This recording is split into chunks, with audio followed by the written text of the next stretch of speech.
I never thought I would be the woman sitting in a divorce courtroom, happily signing away a house I painted with my own hands, 2 cars, and a business I built from the ground up. But here I was smiling, not because I had given up, not because I was broken, not because I don't have strength to fight and stand up to my husband. No, I was smiling because my husband of 14 years had just made the biggest mistake of his life. He sat across that courtroom, looking like a man who had just won already. He even had the nerve to wink at his girlfriend, who was waiting for him in the hallway to celebrate their supposed victory. But that didn't move me an inch. I just kept signing, page after page, line after line. Every signature felt like the slow turn of a key in a lock I had been building for 3 years. He wanted everything: the house, the cars, the company we built together, everything except our son, whom he considered a liability. So I let him have it. Even my lawyer begged me to fight, but I looked her in the eye and whispered, "Give him all of it." Everyone thought I had lost my mind, but the moment his lawyer leaned in and whispered 5 words, just 5, my husband's face went completely white, like someone had pulled a plug. I had waited 3 years for that moment, and it was worth every single day. Let me take you back to the beginning, because to understand what happened in that courtroom, you need to see how it all started and how a woman everyone believed had completely lost her mind was actually playing the longest, most patient game of her life. I need you to picture something for me. Picture a woman standing at a kitchen stove on a Tuesday evening in late November, stirring a pot of chicken and dumplings.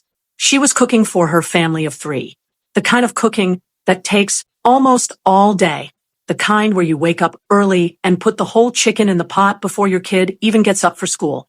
And by the time the afternoon comes, the whole house smells like something warm. That woman was me, Renee Caldwell. I had my mother's recipe written on an index card tucked inside my cookbook.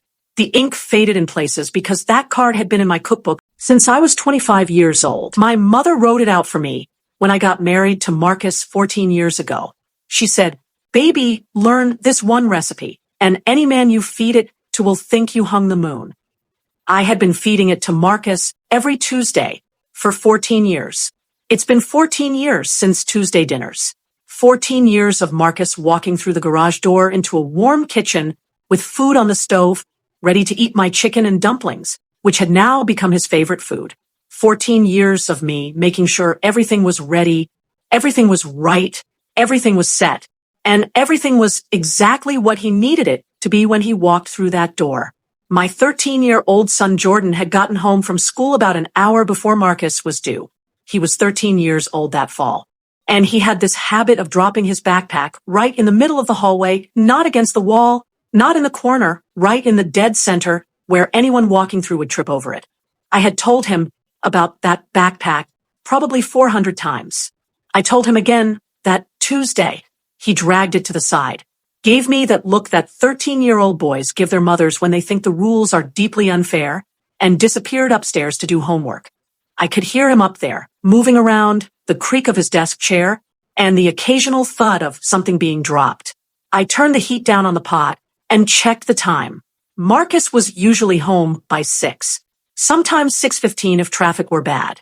I had learned his schedule the way you learn anything you live with long enough, not by studying it, just by absorbing it, the way your body adjusts to the sounds of a house settling at night. He came through the garage door at 6:17. I heard the door open and heard his keys hit the bowl on the entryway table. We had a little blue and white-colored ceramic bowl there. I bought it at a street market in Savannah, Georgia, on a weekend trip we took for our 8th-year wedding anniversary. He always dropped his keys in that bowl. I called out from the kitchen. Dinner's almost ready, and waited for the usual sounds. His shoes coming off, the closet door opening, the television clicking on in the den, or his voice calling up to Jordan. But I heard no response. Instead, I heard his footsteps coming directly to the kitchen where I was cooking. I turned around because it was unusual that he didn't reply when I called out that dinner was ready, and the directness of his footsteps to the kitchen. Marcus was standing in the kitchen doorway, still in his suit. He hadn't taken it off. He hadn't loosened his tie. He was just standing there, looking at me with an expression on his face I had never seen before in 14 years of looking at that face. It wasn't anger. It wasn't sadness. It wasn't guilt. It was more of an irritation. When I asked if he was okay, he said that he wants to sit down and talk for a minute. I agreed, because I truly wanted to know what was in his mind. I sat down at the kitchen table, the same table we had driven 40 minutes to pick up from an estate sale 7 years ago. Marcus pulled out the chair across from me and sat down. He put both hands flat on the table. He looked at me directly and without hesitation. He said, "Renee, I want a divorce." He said it so emotionlessly, like I was a piece of trash he could discard at will. I looked at him without blinking an eye. And then I waited for him to finish talking because I knew instinctively that he had more things to say to me. The way he was sitting with his shoulders squared and his hands folded on the table like a man with a prepared agenda told me there was more. He continued, "I've already spoken to a lawyer. I know what I want out of this." I said, "Okay, I am listening." He blinked his eyes. I think he expected me to say something else, but I didn't. Then he continued. He said he wanted the house. He had thought about it, and it made more sense for him to keep it. He wanted both cars too, the Tahoe and the Mercedes, because they were tied to his business. Then he said he wanted Prestige Event Group, the same company we built together from nothing, the company I stayed up nights for, the company we poured our savings into when we barely had enough. But the way he said it, you would think I was never there. He said it was his vision, his life's work, that he built it, that he intended to keep it. And then he paused. And then he said, "You can keep Jordan." I want you to sit with those 4 words for a moment and put yourself in my shoes. You can keep Jordan, our son, our 13-year-old boy, who is upstairs doing his homework, whose backpack I had just moved out of the hallway. My son, who had happily kissed his dad goodbye that morning before running off to school. That's the same boy my husband said I can keep while he keeps all the assets we have accumulated in our 14 years of marriage. He said it in the way you say, "You can keep the blender. You can keep the spoon." Like our 13-year-old son was a leftover pizza, like he was an inconvenience being graciously allowed to stay with me. I looked at Marcus, the same man who I had loved since I was 23 years old, and supported his dream while thinking we were building a life and legacy together. I felt something move through me that I don't have a perfect word for. It wasn't rage. It was something quieter than rage and more permanent. It was the soft, final click of a door that has been shut all the way. I said, "Okay, Marcus, if that's what you want, you can have it. I'll keep our son while you keep all our assets." He stared at me. I could see him astonished. He had come in here prepared to see a heartbroken woman who is hurt by her husband's decision to divorce her and leave her with nothing except their child. He expected to see a woman who would desperately negotiate with him to reconsider his decisions and stay with her even though his heart is no longer with her. He had his responses ready. I could almost see them, lined up behind his eyes, waiting to be used. But I didn't give him anywhere to use them. I didn't break down before him or massage his ego. I turned back to the stove, picked up the spoon, stirred the pot, and said, "Dinner will be ready in about 20 minutes. Are you eating here or not?" The silence behind me lasted a long time, long enough that I counted it without meaning to. Then I heard him stand up without a response. I heard him walk out of the kitchen, and a moment later I heard his footsteps on the stairs, and then the sound of the bedroom door. Our bedroom, the same room. I had decorated myself over 3 weekends with paint samples and light tests and fabric swatches. Following behind him, Marcus came back downstairs 20 minutes later, and the 3 of us sat down to eat in silence. The only voice at the table was my son's, chatting happily with his father, completely unaware that this same man had just told me he was taking everything except him, the child he likely saw as nothing more than a liability. His father gave absent-minded answers, barely present, as if the moment didn't matter at all. I sat there holding a secret that would have changed the entire temperature of that dinner table and put Marcus in total disarray if I had chosen to put it on the table right then, but I chose not to. Marcus thought bringing up this divorce would tear me apart, but he never knew that the woman he thought he was controlling had not existed for 3 years. What existed instead was a woman who had known his secret. For 3 years, I have seen this divorce coming, and I have spent every one of those 3 years getting fully prepared. I became a master player in his own game and successfully protect my future and the future of my son. I had been waiting silently, patiently, for the moment when I could let him take exactly everything that he had asked for. To understand why I never bothered to fight my husband over the asset, you need to understand who I was before Marcus Caldwell, because the woman I was before him, the woman who my grandmother molded with the wisdom of the old, is the same woman who saved me in the end. So let me take you back to the beginning. I grew up in Stone Mountain, Georgia, not in the renovated, gentrified part that people relocate to now for the school districts and the real estate value. The older part, the part where the houses were modest and close together, and the neighbors knew and showed up for each other in the specific, unglamorous ways that actual community requires. My father worked at the post office for 22 years. He never complained about that job. Not once, not in my hearing, not in a way that suggested he considered himself above it or ill-served by it. He used to say, "This job bought your shoes and kept the lights on, and I am grateful for every day of it." He retired with a pension and a party in the break room and a card signed by 43 coworkers. And my mother told me later that he cried on the drive home, not from sadness, but from the specific emotion of a man who had done what he set out to do and had accomplished it. My mother taught 4th grade at the elementary school 3 blocks from our house for 30 years. She knew every child in that neighborhood by name and most of their parents by face. She brought work home every evening, papers spread across the kitchen table after dinner, her red pen moving steadily, little notes in the margins that she believed mattered even if no one ever told her so. She was the kind of teacher that grown adults track down 20 years later just to say thank you. She received those calls with genuine surprise every time, as though it had not occurred to her that the care she put into that work would leave a mark. These are the people I came from, people who showed up, people who did the work without requiring the applause, people who understand at a cellular level that real security is built slowly, quietly, and consistently with your own 2 hands and your own 2 feet planted in ground you have chosen deliberately. I absorbed all of that without knowing I was absorbing it. The way children absorb the most important things, not from lectures or lessons, but from watching the daily behavior of the people they love most, from seeing what a life of integrity actually looks like from the inside, in its ordinary moments, even when no one is watching. I was not a dreamy child. I was practical from an early age in a way that occasionally puzzled adults who expected something softer from a girl. While other kids were making wish lists, I was making actual lists. While other kids were imagining futures, I was researching what those futures would require. I had a savings account at 14 from babysitting money and summer jobs.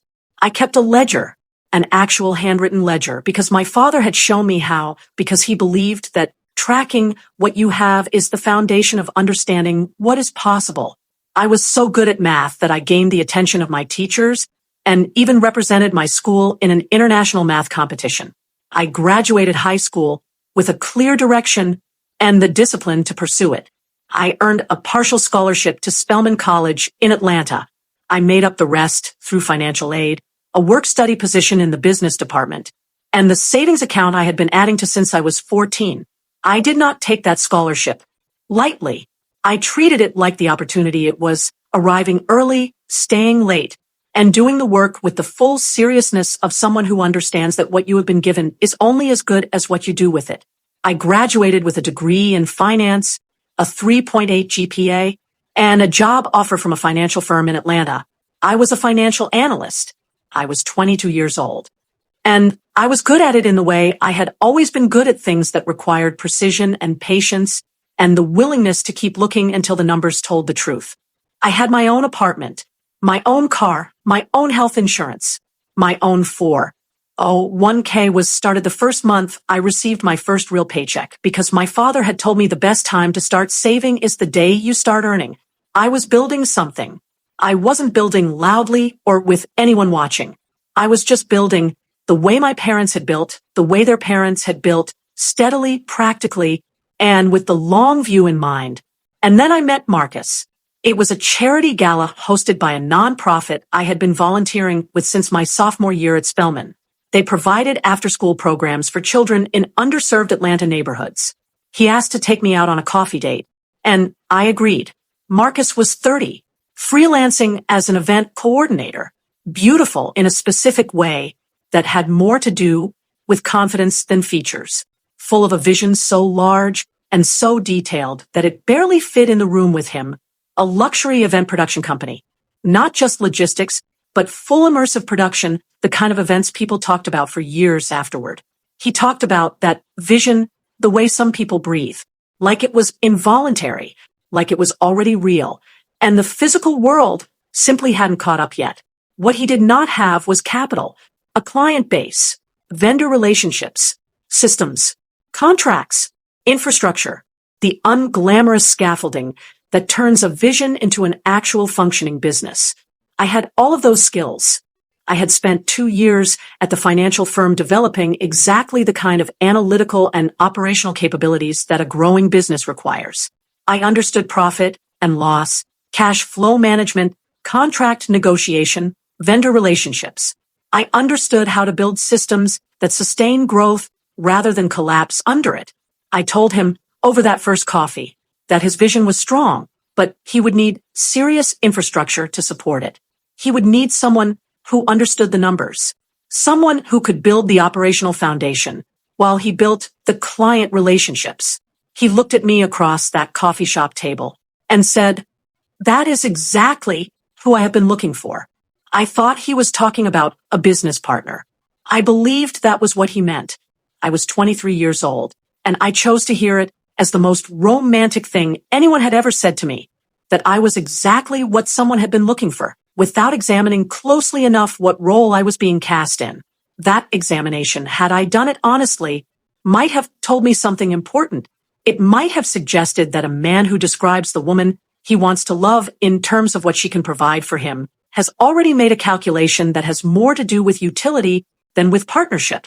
But I was 23, and I was in love, and I believed that the two things, being valued for what you offer and being loved for who you are, were the same thing. I have since learned they are not. The difference between both is longer than River Nile. We married when I was 25, a wedding I planned myself within a budget I set and kept, because even in the middle of being in love, I remained the woman my father had raised, the one who tracks what she has and plans accordingly. Marcus wanted something larger. I wanted a solvent start. We found a middle ground, the way we found middle ground in those early years, through what felt like genuine partnership, genuine compromise, two people building something together. Jordan arrived 10 months after we got married, the most serious, most watchful, most deliberate baby I had ever encountered. He came into the world already paying attention to it. I used to joke that he arrived with opinions, and growing up, he proved he actually did. When Jordan was 8 months old, Marcus came to me with the proposal. He had started the event coordination business he spoke about on the first day we met. He started it immediately after we got married. The business was gaining traction, 3 significant events back to back, more inquiries coming in, the beginning of something real. He needed infrastructure. He needed someone who understood the finances and the operations and the vendor relationships. He needed someone he trusted completely. He needed me. I took 2 weeks to think about it. I made the list, what I was giving up, what I was gaining, what the risks were, what the opportunity was. What I failed to adequately weigh in that calculation was something that cannot be fully understood until you have lived it. When you leave a paying job to work for your husband's business, especially without a formal title, salary, contract, or ownership agreement, your professional identity can become blurred. You no longer have a title that stands on its own. No independent salary. No professional identity exists outside the marriage. On paper, you stop being an employee and start being the wife. In reality, you are doing everything. You manage clients, solve problems, hold the business together behind the scenes. But the world does not always see it that way. Your industry sees his company. Your community sees his vision. Even family members sometimes describe it as you helping him, not building it with him. The difference stays invisible while the marriage is intact. It only becomes clear when the marriage ends. That is when you realize that the years you poured into that business are not listed on a resume. The late nights, the negotiations, systems you built, the growth you helped create, none of it was formally yours. And suddenly you are trying to prove the value of work that was very real, but never officially documented. I learned this very late. Well, I handed in my resignation letter at the firm where I worked on a Friday. I started at Prestige Event Group the following Monday. I never received a paycheck from my husband's company. Not once. In 12 years.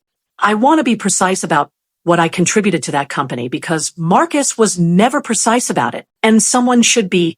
I managed every vendor relationship, every florist, caterer, lighting company, sound crew, valet service, linen supplier. I negotiated every contract, built every relationship, handled every dispute, maintained every connection that the business depended on. I handled all finances, every invoice, every payment, every account reconciliation, every quarterly tax preparation, every budget projection, every cash flow analysis. I knew the financial position of that company better than any outside accountant we ever hired because I lived inside those numbers every day. I wrote the client proposals, the ones that secured the corporate accounts, the sports franchise contracts, the nonprofit partnerships that built the company's reputation. Marcus presented them. I wrote them. I researched every prospective client before we ever stepped into a meeting. I studied their budgets, their past events, their brand language, their public messaging. I built proposals that sounded like we already understood them. I structured the pricing models so we could stay competitive without undercutting ourselves. I outlined the logistics, the staffing plans, and the contingency measures. I anticipated objections before they were raised and answered them inside the document. When a client said yes, it was usually because the proposal made them feel safe. It made them feel organized. It made them feel understood. Marcus delivered the pitch. I built the foundation that made the pitch possible. I trained every hire. We grew from 2 people to 23 full-time staff and 60 rotating contractors across 12 years. I interviewed most of them, onboarded all of them, and established the operational procedures they followed. I did it all these while raising Jordan, managing our household completely, and somehow keeping everyone fed and reasonably happy. And I attended every industry event on Marcus's arm, in the appropriate dress, making the appropriate conversation, building the relationship capital that his business ran on. While he got the credit, the awards, the recognition, he stood at the podium and thanked his team and his mentors and his vision, and somehow never quite got around to thanking me. My official title was wife. My actual title and role were far more extensive than any single title could accurately capture. Now, here is the thing I need you to understand above everything else. While all of that was happening, while I was building his company and raising his son and managing his household and attending his events, I kept something, 2 things actually, but they were rooted in the same understanding, taught to me by the woman who understood it most completely, my grandmother, Nana Ruth Eleanor Hayes, born 1925 in rural Georgia. She had watched her own mother lose everything when her father died. The house, the savings, everything, because nothing was in her mother's name, because her mother had trusted completely and been left with nothing. Nana Ruth decided early that she would never be in that position. She worked as a cleaner for 30 years. She was reliable, trusted, and good at what she did. And every single week, without exception, she put a portion of what she earned into her own account, not the household account, her own, at her own bank, with her name only. She told me about it when I was 12 years old. We were in her kitchen in Lithonia. I can still smell that kitchen. Pine sol mixed with something baking in the oven. She sat me down, and she told me about that account the way she would have told me about a family heirloom, something to be passed down, something to be honored. She said, I am not telling you this because I don't believe in marriage. Your grandfather was a good man, and I loved him, I am telling you this because love is not a financial plan. Love is love. A plan is a plan. A woman needs both. She said, keep something of your own, baby. Earned by you, saved by you, in an account with your name on it. Something that exists no matter what else happens. I was 12 years old, but I held her advice very close to my heart. I never for once forgot it. As I transitioned into adulthood, when Nana Ruth died, I was 28. She left me $560,000. One page, handwritten will, notarized at her kitchen table. The language was precise and final. This money is for Renee Caldwell alone. The savings of a woman who had cleaned other people's houses for 30 years and never wasted a dollar she hadn't planned for. Left to a granddaughter she trusted to understand what it meant. I put the money in a separate account at a credit union Marcus didn't use. The account was in my name only.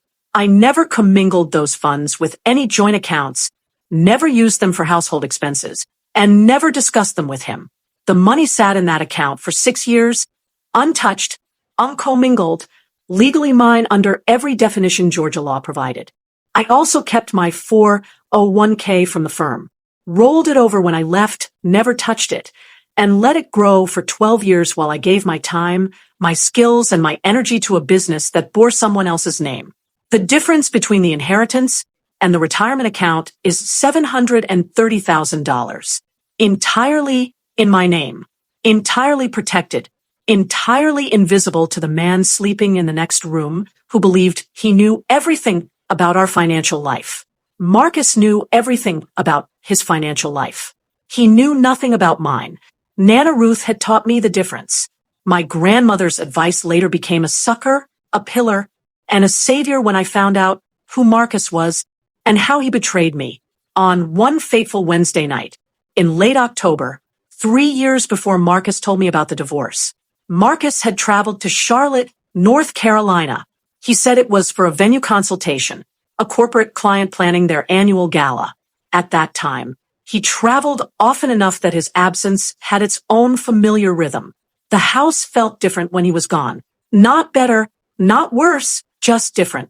In some ways quieter, in others heavier. Like the air itself carried a weight he usually displaced. Jordan was 9 years old that fall. Already asleep by 8:30.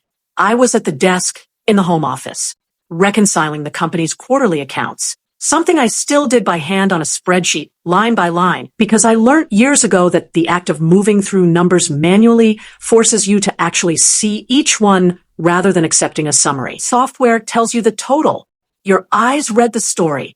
I had been at it for about 2 hours. Everything was routine.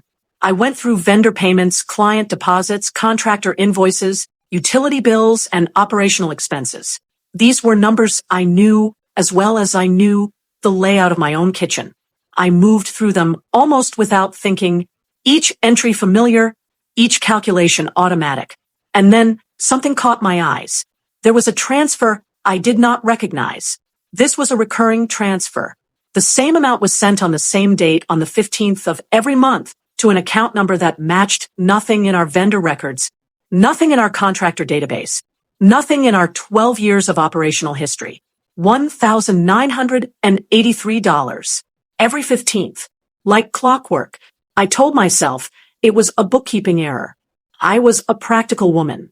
I looked for practical explanations.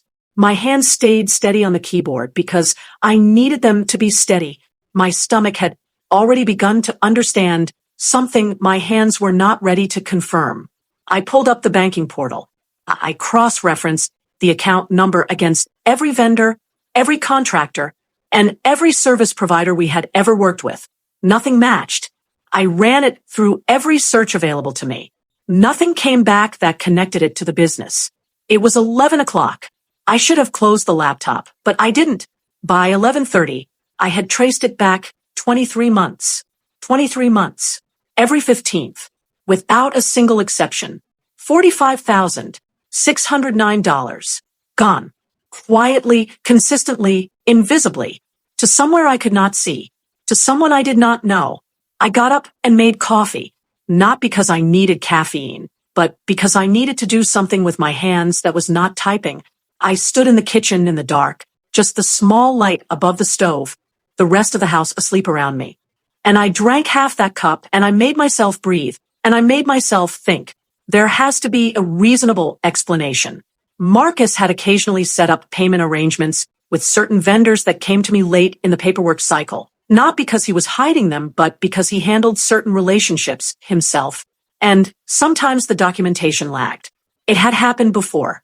There was probably a contract somewhere that explained this perfectly. I went back to the desk. I spent the next hour searching every file, every folder, and every contract document we had. Physical records and digital, organized by date, by amount, by account number. I went through everything. Nothing. No contract. No vendor agreement. No documentation of any kind that explained 23 months of payments totaling over $45,000. It was 1 a.m. I opened a new browser tab, and I started searching differently. It took me 45 minutes to find the apartment where this money had been going to. I want to say that again because I need you to feel the weight of it. 45 minutes. That is how long it took me to go from a suspicious account number to a 2-bedroom apartment in Alpharetta, Georgia, with my husband's name on the lease. I am a financial analyst by training. I know how to follow a trail. And the trail, once I started following it with the full weight of my attention, was not as well hidden as Marcus had apparently believed. He was a visionary. He was not a detailed person. Details had always been my department. The account was linked to a property management company. That company managed a residential complex in Alpharetta. It was a new, gated development. I found the lease through public records and through a digital footprint that Marcus had left without apparently thinking about the fact that he was leaving one.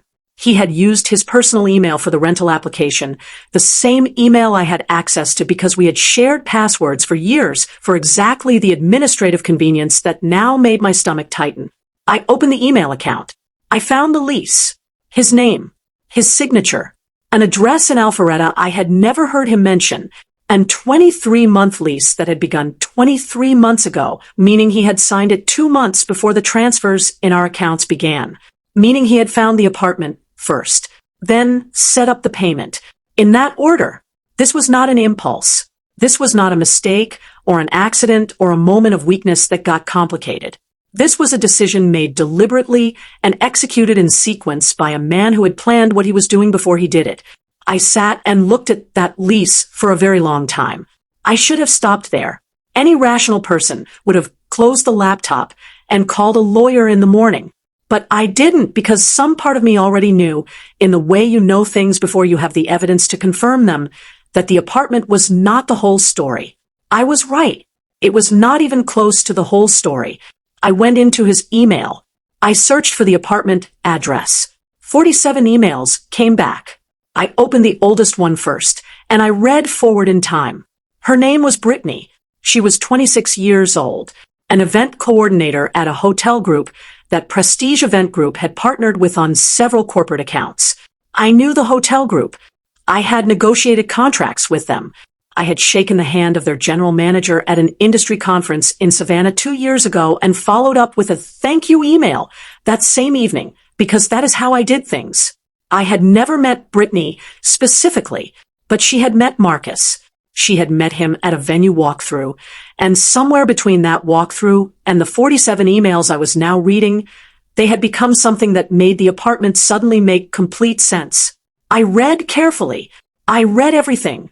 The emails told a story in the specific, indirect language of 2 people who believe their communication is entirely private, coded in places, and direct in others, the particular intimacy of people who have stopped being careful because they believe they are safe.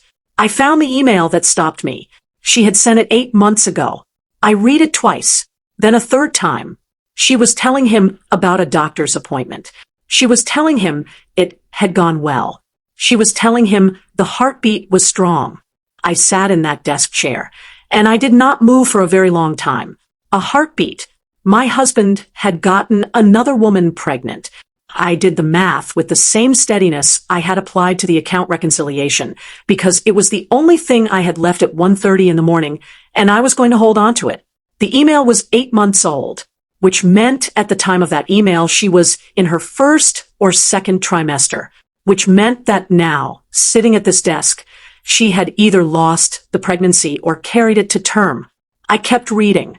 There was a gap of about 3 months where the email volume dropped significantly with shorter messages and more practicality, the specific quality of communication that shifts when something enormous has occurred and the people involved are reorganizing themselves around it. And then the volume picked back up. The tone changed. Warmer, more domestic, more settled. She was sending him updates about a baby. Their baby, a little girl.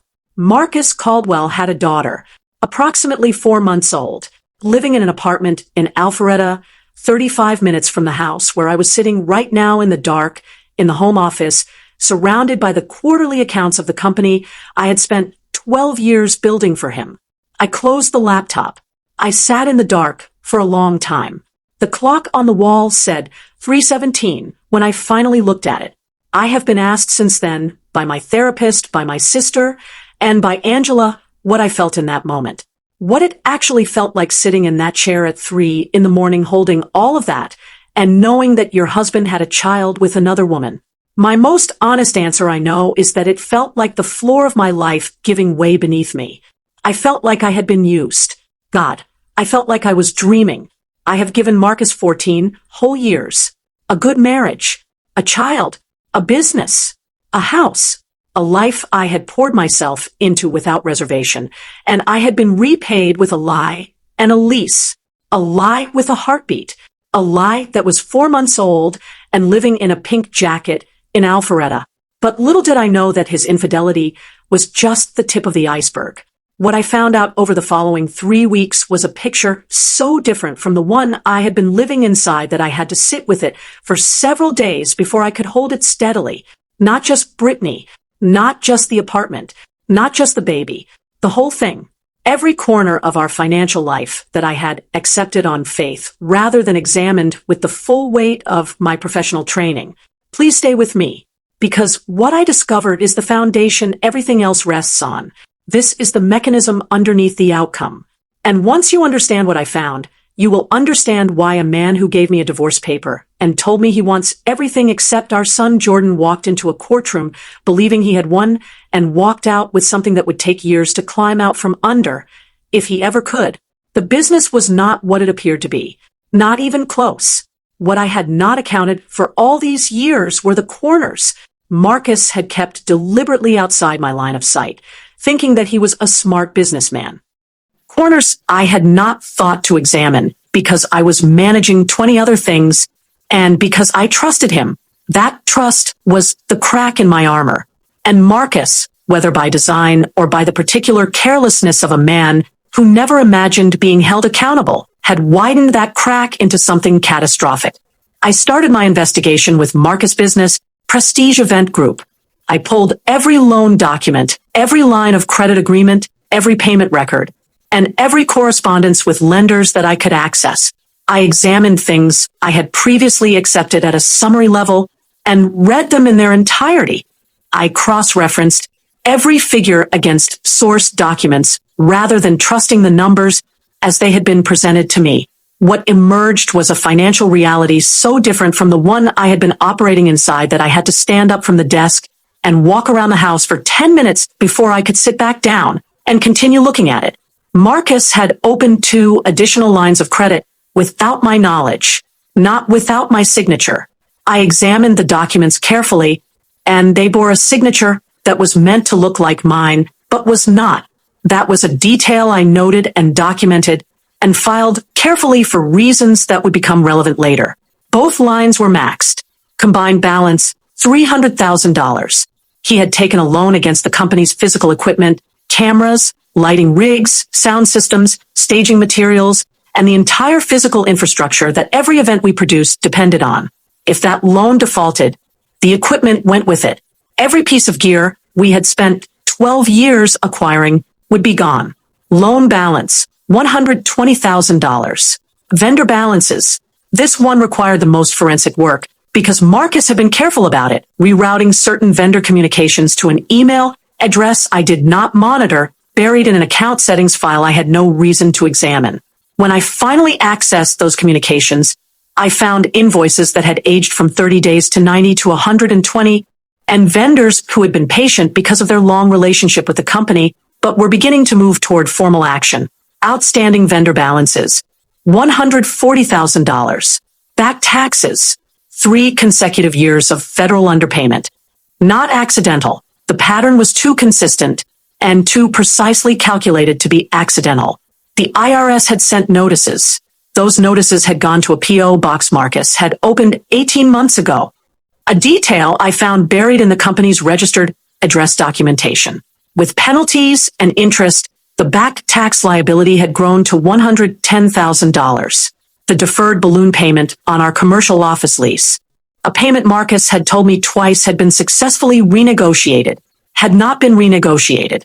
It had been deferred once by formal agreement and deferred a second time by Marcus simply not responding to the leasing company's follow-up communications, which had also been routed away from my visibility. That payment was now past due and totaled $90,000. I added it up. The company's debt alone was staggering $1,760,000 against assets worth perhaps $900,000. The business was insolvent. Prestige Event Group, the company featured in Atlanta Magazine, with a client list that included professional sports franchises and events attended by people whose names made headlines, was not struggling. It was not cash flow tight in the normal way of growing businesses. It was insolvent, carrying over $1 million in combined debt. Then I looked at the house. The home Marcus described at every dinner party as his greatest investment. The Craftsman indicator featured in a lifestyle magazine 3 years ago had 2 mortgages against it.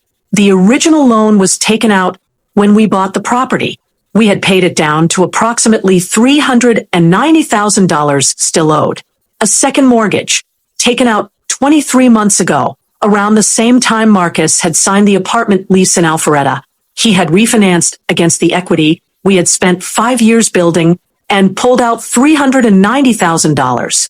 The documentation bore the same signature irregularity I had noted on the business credit line documents. We owed $900,000 on a property currently valued at $750,000. We were underwater by $150,000. There was no equity. If we sold the house tomorrow, we would hand over every penny of the sale price and still owe the bank $110,000.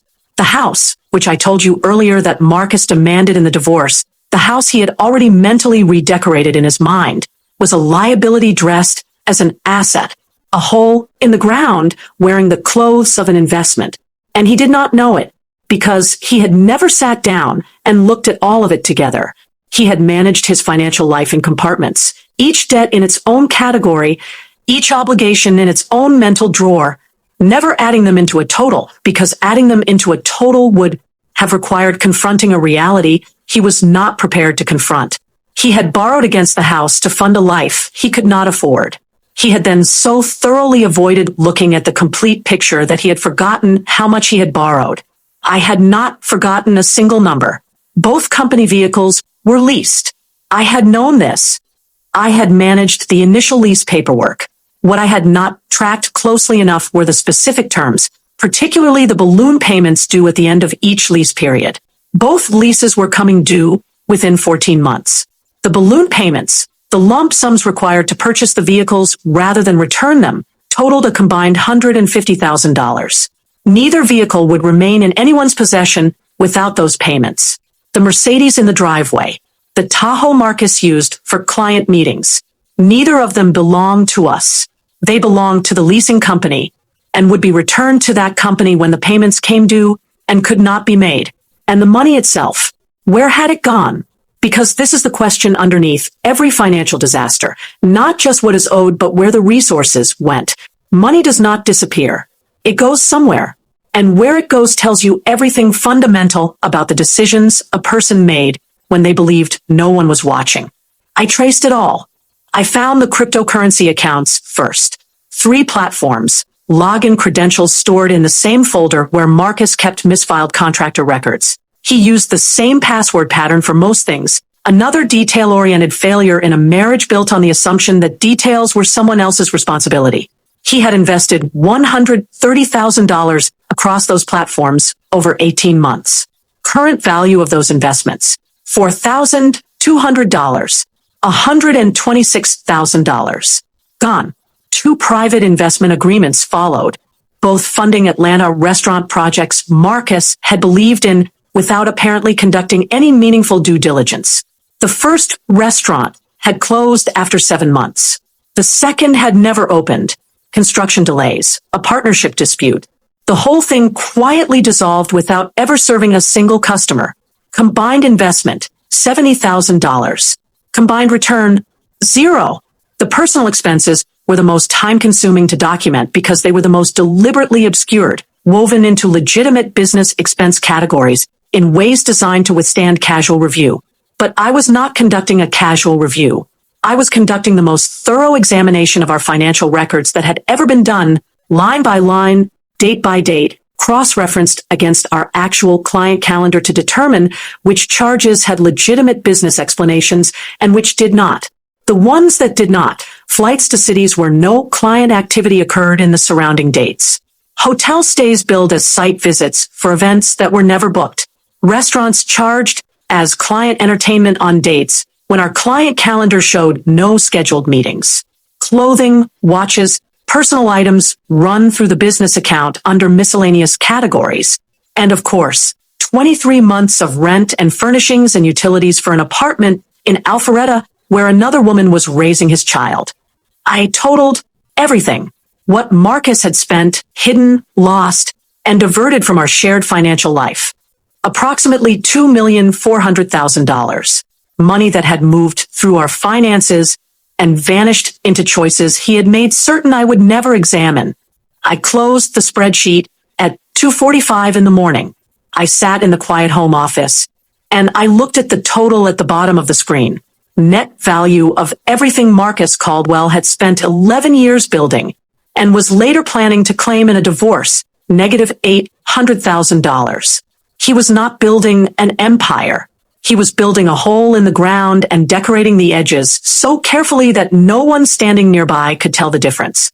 Even I hadn't seen it, not until that Wednesday night after I discovered his secret affair at my desk forced me to face the full truth and investigate further to uncover that our assets were sinking because of my husband's careless choices.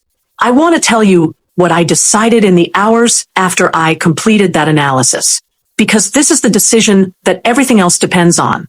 This is the fork in the road, where this story goes one way instead of another. My first instinct, the raw, human, completely understandable instinct, was to confront him, to put the spreadsheet in front of him, to say, I know everything, all of it, the apartment, the baby, the debt, the P.O. box, every hidden thing, all of it. I sat with that instinct. Here's what I did, and I need you to follow this carefully because the sequence matters. I did not confront him. Marcus was not a man who crumbled under confrontation. He managed around it. He would find the angle that made my reaction the problem rather than his behavior the problem. And knowing that I knew would have given him time to protect himself financially in ways that would have made everything that followed much more difficult, and even put my separate assets at risk before I had properly secured them. From the look of things, he will eventually divorce me. Silence and strategic planning was my only way to protect what was legally mine, secure Jordan's future, the money Nana Ruth left me, and my 401k, and to make sure that when the divorce came, I would still have control. I also did not move any money from the business account, did not touch any accounts, did not change any visible behavior in my management of the business finances. Everything continued to look exactly as it always had from the outside. What I did was document every mortgage document, every loan agreement, every credit line statement, every vendor invoice, every tax notice, every email I had found, every financial record that told the true story of Prestige Event Group and the house on Sycamore Lane. In the morning, I drove to a FedEx 2 towns over, and I printed everything, 3 copies of every document. One set went into an envelope addressed to my sister in Birmingham. The other went into a safe deposit box in Marietta, that I opened that same morning. A third copy went onto an encrypted drive that I put in the zippered inner pocket of my gym bag, which lived in the trunk of my car, which Marcus had no interest in. 3 copies, 3 locations, nothing in any single place that could be lost or accessed or destroyed without the others surviving intact. Then I called my Uncle Jerome, a retired CPA, a man who asked a few questions and gave precise answers. I told him only what he needed to know. I asked for his help building a trust. Within 2 weeks, an irrevocable trust existed in Jordan's name. My inheritance from Nana Ruth and my 401k were transferred in. Jordan was the beneficiary. I was the trustee. Marcus's name appeared nowhere in the document. $730,000. Sealed. Untouchable. Safe. Then I went home, made dinner, and began the longest wait of my life while playing the role of a clueless, naive, and supportive wife. I waited for 3 whole years. 3 years of making his favorite dinners, managing his accounts, and performing every visible function of a marriage that I knew from the inside was already over. 3 years of enduring the painful betrayal. He melted on me while he smiled in my presence.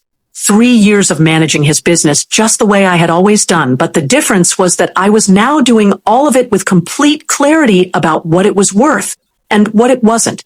3 years of carrying everything I knew and showing none of it. In those 3 years, Marcus barely stayed at home.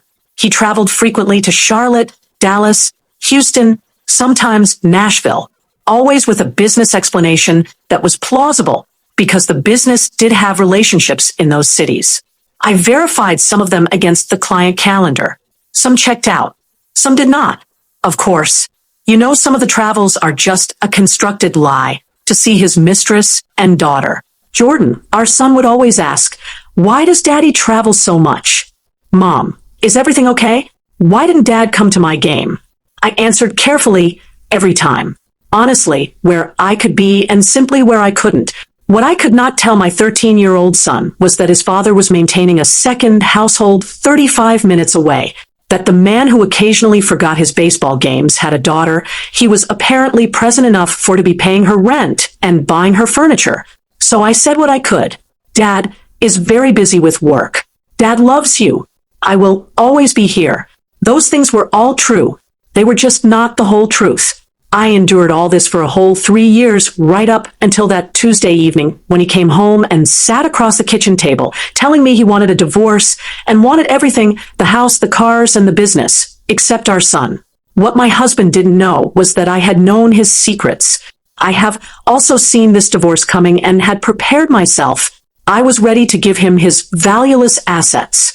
What I didn't know at that moment, what I wouldn't fully understand until later, was the extent of how long Marcus had been planning this. He had already hired an expensive and experienced lawyer, James Briggs from Sandy Springs. James had 32 years of experience in family law.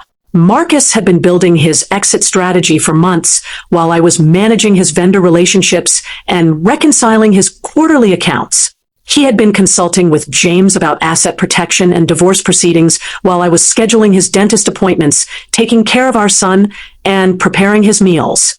The Tuesday dinner was not the beginning of anything.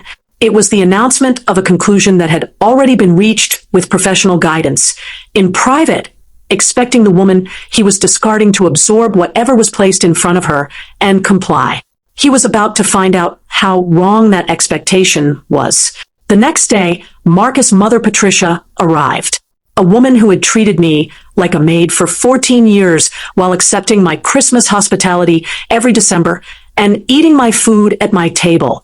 She arrived 2 days after the announcement in her designer coat, her hair perfectly done, her expression arranged into something designed to look like sympathy. She sat across from me in my own living room and she patted my hand.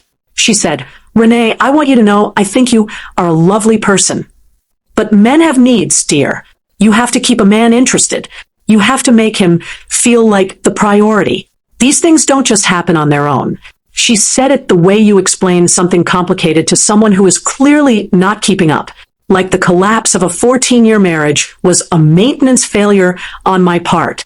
Like I had simply neglected to perform the correct rituals. And this was the natural consequence.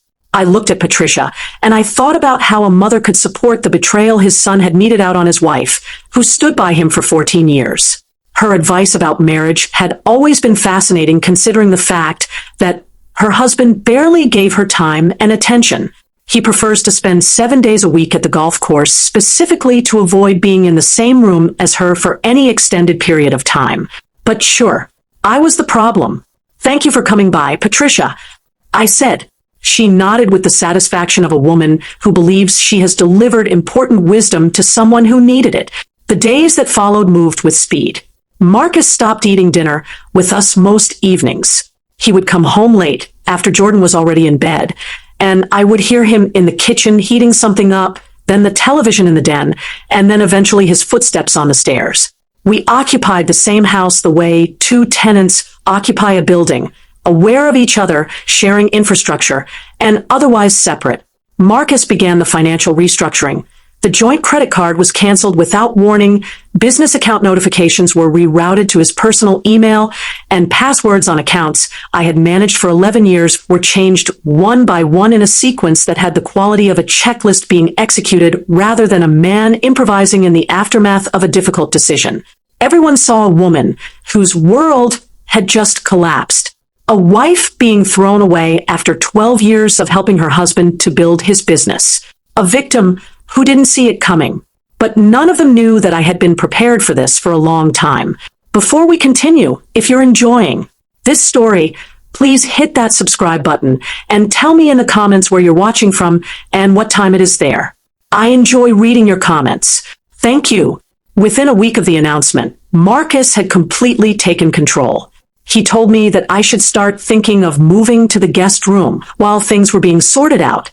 My own home. 14 years of choosing paint colors and sourcing furniture and making a space that felt like something. And the man who had watched me do all of it was now suggesting I think about leaving it.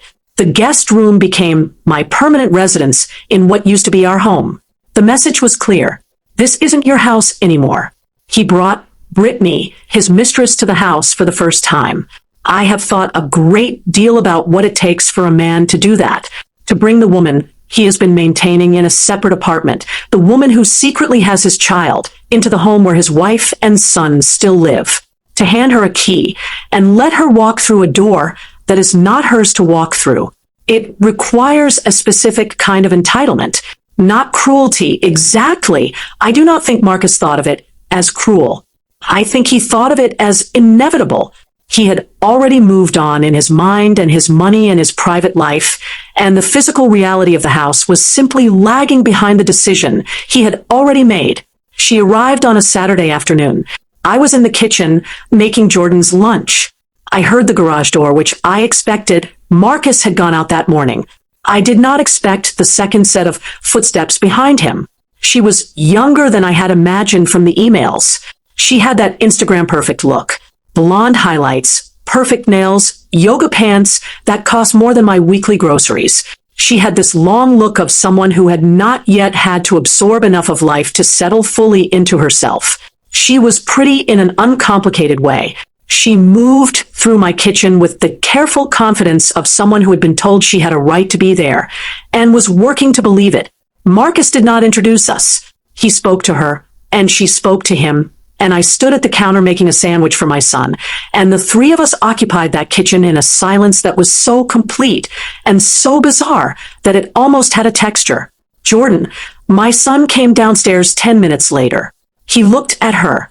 He looked at his father. He sat down at the table, and he ate his lunch. He did not say anything at all. After they moved to the back patio, he looked at me across the table with those serious eyes and asked, "Mom, who is that lady?" I replied, "Someone your dad knows from work."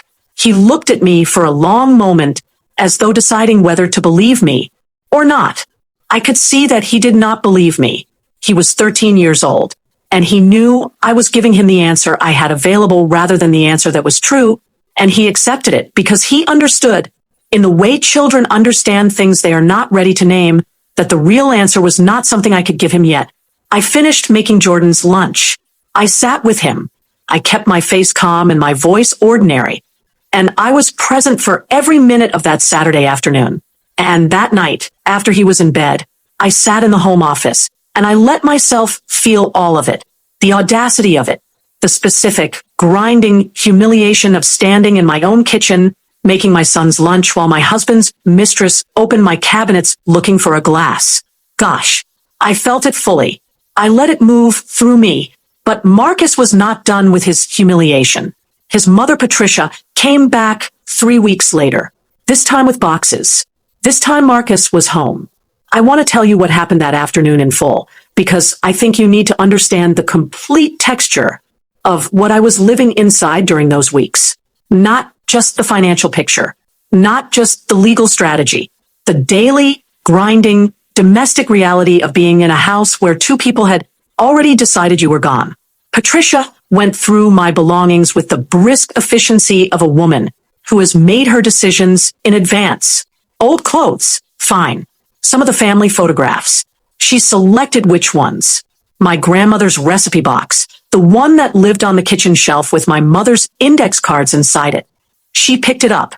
She turned it over in her hands. She examined it the way you examine something you are deciding whether to keep.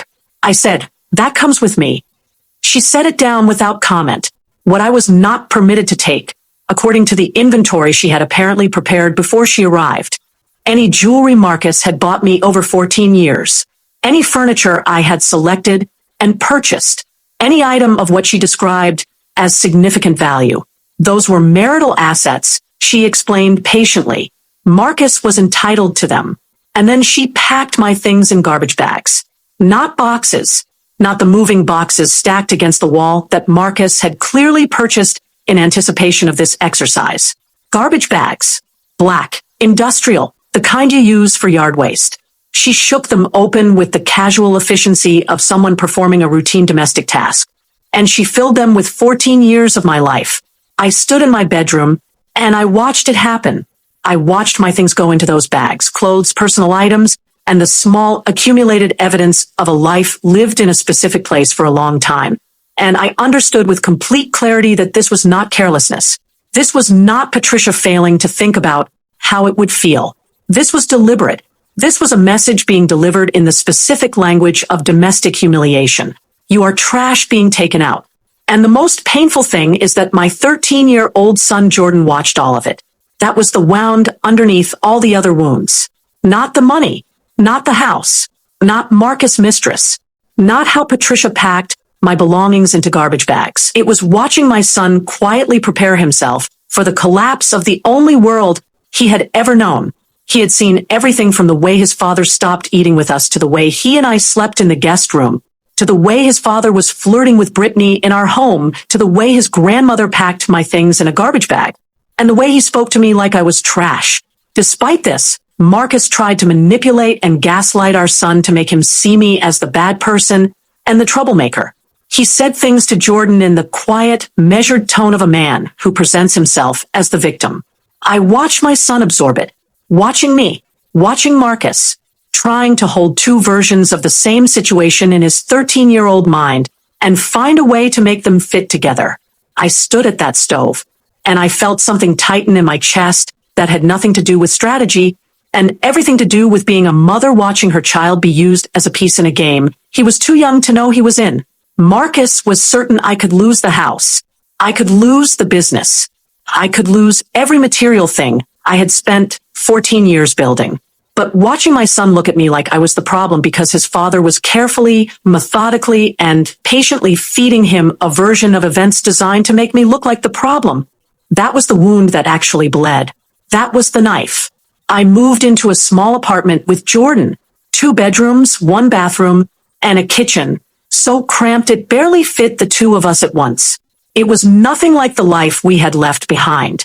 Half our boxes didn't even make it out of storage. The rest were stacked in the corner of Jordan's room, unopened, like quiet reminders of everything we'd lost. Meanwhile, Marcus was online, smiling like nothing had happened, posting pictures with Brittany glasses raised, sunlight catching just right. New chapter, new energy, me and my baby girl. Patricia commented almost immediately, "So happy for you, sweetheart. You deserve joy." I remember staring at that comment longer than I should have, something tight settling in my chest. My sister called me that same night, furious. She said, "Renee, this is not the time to be calm. You need to find a ruthless lawyer. Take him for everything he has." Everyone had something to say. Advice, opinions, outrage. They all thought they understood what was happening. They saw a woman who had been left behind, someone too weak to fight back, someone letting her husband walk away without consequences. They were all wrong. There's something people don't realize about being underestimated. When they think you've already lost, they stop paying attention. They stop being careful. They get comfortable. And comfortable people make mistakes. That's when you start to see things, hear things, piece things together. Marcus Caldwell thought he had already won. He had absolutely no idea what was waiting for him because the woman he underestimated is about to teach him the bitter lessons of his life. I hired a lawyer. Her name was Angela Reeves. Her name had been given to me 3 years earlier by a former colleague, back when I worked at the financial firm. This former colleague of mine had gone through a brutal divorce. When she told me what she survived, she said, "Renee, if you ever need a divorce attorney, call Angela Reeves. Don't call anyone else first." I had saved the number the way you save a number you hope never to need, but are wise enough to understand you should have. I dialed her number and booked an appointment to meet her by 8:30 a.m. the next morning. On Monday morning, I drove to Midtown Atlanta with 3 manila folders on the passenger seat and a comm that I had spent the weekend carefully constructing. Angela Reeves met me at her office door. She is a 52-year-old African-American woman with natural hair and wearing reading glasses on a thin gold chain. She shook my hand, showed me to the chair across from her desk, folded her hands, and said, "Tell me what's happening." I told her the overview, the marriage, the announcement, what Marcus was claiming, and what he intended to leave me with. I told her calmly, and in order the way I presented financial information. Facts first, context second, and conclusions last. "You helped build this," she said, looking up at me. "You're entitled to half. The house, the company, the accounts, all of it. We can fight for it." I just sat there, staring at her desk, tracing the edge of a paper with my finger. After a long silence, I asked quietly, "What if I don't want to fight?" She blinked at me, confused. Then she leaned back in her chair and studied me like I just said something completely unreasonable. Like I was giving up before the battle had even started. I could see it in her eyes. She thought I was broken, worn down, too tired to stand up for myself. But when she opened the documents that I placed on her desk and read through, her expression changed. In the documents were the 3 years of evidence. Every mortgage document, every loan statement, every hidden account, every email I had found on that Wednesday night when I stayed up until 5:30 in the morning and built the complete picture of what my husband had been doing while I was managing his business and raising his son and making his favorite dinner every Tuesday for 14 years. She read for almost an hour. When she finally looked up, her expression had completely changed. The practiced professional sympathy she had been wearing when I walked through the door, the careful warmth of a woman who has seen many broken people and knows how to receive them, was gone. What replaced, it was something I had not expected. Something close to awe, surprised that the woman who she had pitted when she first stepped into her office could pull this off. "You have known about all of this for 3 years, she said. "Yes," I replied. "I was waiting for him to leave. I knew he would eventually. Marcus is not a man who stays in situations that no longer serve him. I knew that, if I were patient enough, he would make his move. And when he did, when he demanded everything, he demanded all the debt along with it, so that when he signs for the assets, he signs for everything attached to them." Angela leaned back in her chair and said, "So when you sign over the assets, you walk away completely clean. He gets the mortgages, the business debts, and the lease obligations. All of it becomes his sole responsibility the moment he signs." I said, "Yes." And my inheritance, my retirement account, never commingled with a single marital dollar, legally protected, sitting safely in an irrevocable trust in my son's name. Angela was quiet for a long moment. A real quiet, not the pause of someone looking for the next thing to say, but the quiet of someone genuinely processing what they have just understood. Then she said, "Renee, I owe you an apology. When you walked through that door, I thought I was looking at a woman who had been defeated. I was prepared to spend this entire meeting managing your grief. I had you entirely wrong." I said, "Most people see me as a defeated woman because I agreed to Marcus' terms, and that's what I need them to see." She looked at me for another moment. Then something changed in her face. The last trace of the sympathy face disappeared, and what was left was the expression of a woman who has just realized she is sitting across from someone operating at a level she was not initially prepared for. She picked up her pen. She said, "All right, let's build this so tight that nothing on earth can touch it. Tell me everything." We worked for 3 more hours. She arranged for an independent CPA colleague to review the financial analysis, someone she trusted who had signed a confidentiality agreement before seeing a single page. His conclusion matched mine exactly. The business was insolvent. The house was underwater. The vehicles were encumbered. The total liability exceeded the total asset value by a margin that was not ambiguous or subject to interpretation. The trap was already built. Angela went through the liability documentation piece by piece. Every debt verified against primary source documents, every mortgage balance confirmed against current lender statements, and every business obligation traced to its original agreement. What Angela and I were doing in that office was not building the strategy from scratch. It was examining what I had built and making certain there was not a single gap, a single figure that could be questioned, or a single piece of the liability schedule that was not sourced back to its original instrument. There was not a gap. I had been thorough in the way that only someone with a genuine financial background and 3 years of motivated attention can be thorough. The main divorce agreement would state clearly that I was relinquishing all claims to marital property. The house on Sycamore Lane, Prestige Event Group, and both vehicles. Everything would transfer to Marcus. In exchange, I would receive a cash settlement of $50,000, my personal belongings, and joint custody of Jordan with primary residence at my address. That was it. That was all I was asking for. But attached to that agreement, required by law, proper in every legal sense, impossible to challenge on procedural grounds, was the liability disclosure addendum. Every debt listed, every mortgage balance sourced, every loan agreement identified by its original instrument, every obligation tied to every asset documented and disclosed. When Marcus signed for the assets, he would be signing for everything attached to them. The mortgages would become his sole responsibility. The business debts would transfer entirely to him.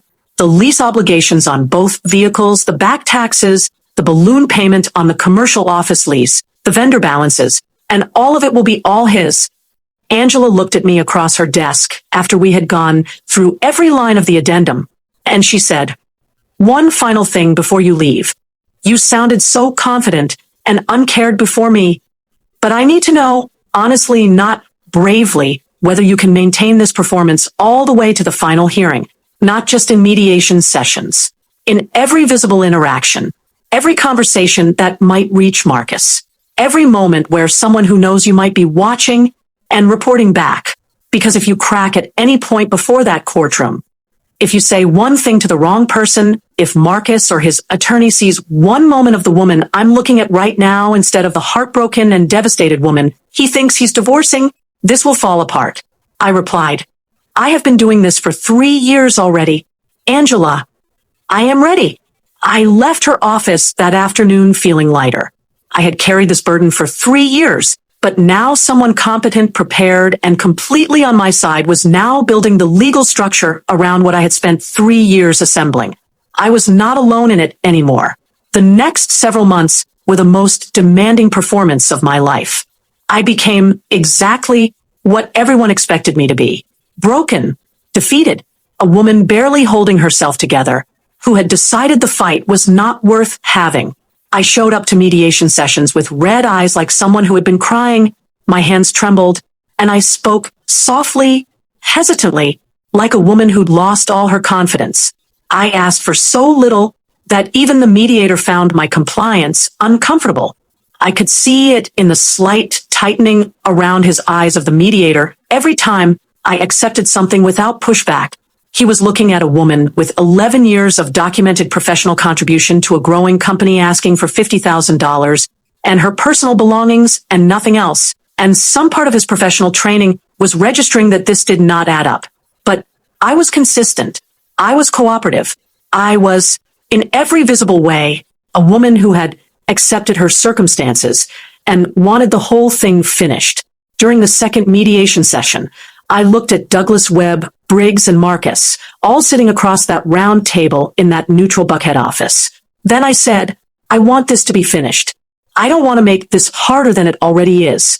Marcus worked hard to build the business. I'm not trying to take that from him. I know what the house represents to him. I'm simply asking for enough to start over. That's all I'm asking for. I am just requesting a settlement of $50,000 cash, my personal belongings, and shared custody of Jordan. That was it. I let my voice soften on the last sentence in the specific way voices soften when a person has already done their crying privately, and what remains is not grief but the quiet flatness that follows it. The room was still for a moment. Marcus looked at me across that table with something that was almost pity, the specific expression of a man who believes he is being magnanimous towards someone who has clearly given up, who has assessed the situation and decided the opponent is not a threat and is now processing that assessment as confirmation of everything he already believed about himself. He accepted my terms without a counteroffer. I had counted on his arrogance. I had built 3 years of preparation around the specific, well-documented character trait of a man who always believed he already knew what he had and did not need anyone to verify it for him. His quick acceptance was not a surprise. It was confirmation of what I already know. I deserved an Oscar for that performance, or at least a Golden Globe. I was given the role of a lifetime, and my main audience was my lying, cheating, soon-to-be bankrupt ex-husband. With each passing week, Marcus's arrogance grew in direct proportion to his certainty that he had won. He stopped being careful. He stopped maintaining even the appearance of the reasonable man he had performed so convincingly in the early weeks of the process. He started telling people, his golf partners, his industry contacts, anyone who would stand still long enough to listen, that I had not even fought, that he had offered me a fair settlement, and I had taken it without a word, that it had been almost too easy. Almost too easy. That phrase reached me through the ordinary channels of a social world dividing itself in the aftermath of a divorce, and I filed it exactly where it belonged, as evidence that the performance was working, as confirmation that Marcus was relaxing in exactly the way I needed him to relax. A man who believes he has already won stops looking for the thing that could cost him. Patricia was worse than Marcus in some ways because she had an audience, and she used it. She called her book club. She told anyone inclined to listen that her son was keeping everything, that I had appeared without meaningful representation and accepted whatever had been offered, that she had always known I lacked the resolve for the long term. I didn't say a word in defense. I didn't confront her or try to explain my own side of the story. I just kept quiet because I realized that silence is golden. I allowed the narrative to circulate. Each repetition reinforced the version of events Marcus preferred. Every person who accepted it strengthened his confidence that he had won, and his confidence remained my greatest advantage. To celebrate his victory, he bought a watch, $15,000, charged to the business account under client entertainment. I know the exact amount because I still had partial access to the accounts right up until the week before the final hearing. He wore it to the next mediation session, set it on the table when he took off his jacket, made absolutely certain I saw it. He also took Brittany to Bone's Steakhouse, the same restaurant where we had celebrated our 10th wedding anniversary. He posted their photos on social media. The comments were filled with fire emojis from people who had eaten at my dinner table. His mother was the over the moon. I looked at the post for 30 seconds. Then I put the phone down and went to help Jordan with a school project he was working on, a poster about the American Revolution. His handwriting was careful and deliberate, the way he did everything. I chose to spend that evening on my son's handwriting rather than a photograph on the internet. Some choices are simple even in the hardest seasons of a life. 2 weeks before the final hearing, Briggs made his move. He called Webb with concerns. My client is assuming significant assets. Briggs said carefully, I'd like to request a full financial audit before we finalize. Just to verify everything, Webb kept her voice neutral. Of course, we'll provide whatever documentation you need. Briggs was not wrong to ask for it. He was, in fact, doing exactly what a good attorney is supposed to do. If Marcus had listened to him, the entire structure I had built over 3 years would have been exposed before it could close around him. But when Briggs told Marcus about it, Marcus did not listen to him. Marcus said, no audits. I built that company. I know exactly what it is worth. I am not paying for some accountant to come in and tell me what I already know. Briggs pushed back. He said, I strongly recommend we verify the asset values before you sign anything. This is a significant financial commitment. Marcus cut him off. He said, Brittany wants this done. I want this done. No more delays. Briggs had been practicing law for 32 years. He knew exactly what he was watching. He also knew he could not force a client to take his advice. What he could do, and what he did immediately with the precision of a careful man protecting himself professionally, was prepare a formal written waiver, a document acknowledging that Briggs had recommended an independent financial review of all business assets, and that Marcus Caldwell was declining that recommendation against his attorney's explicit advice. He presented it to Marcus. Marcus signed it. And from what I heard, Marcus spent approximately 40 seconds with that document before he put his name on it. 40 seconds. 3 years of preparation on my end. 40 seconds on his own. I sat in my car after Angela told me, and I looked out the windshield at the parking lot, and I thought about what that waiver was going to mean in approximately 14 days. That single page with Marcus's signature at the bottom, signed in 40 seconds in Briggs' Sandy Springs office, was going to become the most important document in a DeKalb County courtroom. Briggs knew something was wrong. He had known for weeks. He had tried 4 times to get Marcus to look more carefully in writing on the record. He had done everything a careful attorney would do to professionally represent his client, and Marcus refused. I smiled because that is what I had expected from him. I had watched Marcus override good advice his entire career. He had built a company on ignoring what careful people told him and replacing their caution with his own confidence. Every vendor who had ever warned him about overextending, every accountant who had ever flagged a concerning pattern, every colleague who had ever suggested he slow down and verify before committing, Marcus had smiled at all of them, thanked them for their concern, and done exactly what he had already decided to do. Briggs was the latest in a long line of careful people that Marcus had no intention of listening to. I had not built 3 years of preparation around the hope that Marcus would suddenly become a different kind of man. I had built it around the absolute certainty that he would be exactly who he had always been, a man who trusted his own instincts over every expert in the room, who believed that confidence was a substitute for due diligence, and who would walk into that courtroom and sign whatever was placed in front of him, because he had already decided he had won, and details were always someone else's problem. He had spent 14 years proving that to me. I was counting on him to prove it one final time, and he had done it by signing the waiver without reading it. The night before the hearing, Marcus sent me a text message. I was sitting in my small apartment in Decatur with the lights low, Jordan already asleep down the hall, the February quiet settling around me like something I had earned. My phone lit up on the kitchen table, and I looked at it, and I read what he had written. He said, "Thank you for not making this ugly." I put the phone down. I picked it back up, and I read it again because I wanted to be absolutely certain I had understood it correctly. Thank you for not making this ugly. 14 years of marriage. 14 years of waking up early to put the chicken in the pot before my son got up for school. 14 years of managing vendor relationships and reconciling quarterly accounts and writing the client proposals that Marcus presented at industry dinners as the product of his vision. 14 years of attending events on his arm, training his staff, maintaining his home, and absorbing his mother's quiet condescension at every Christmas dinner with a smile that never once wavered. 14 years of being the invisible load-bearing wall of a life he had taken complete and total credit for.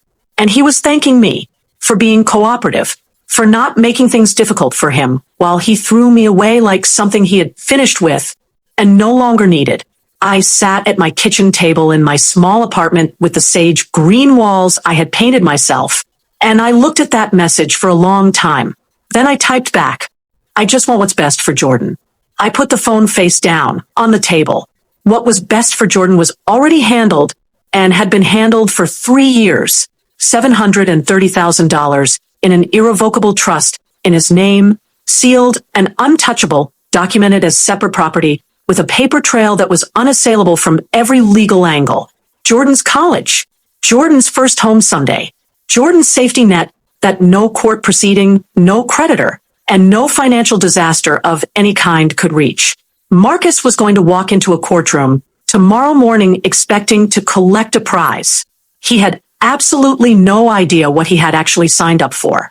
And the best part, the part that I had to work very hard not to think about too directly that night, because I needed to sleep, was that he had asked for it.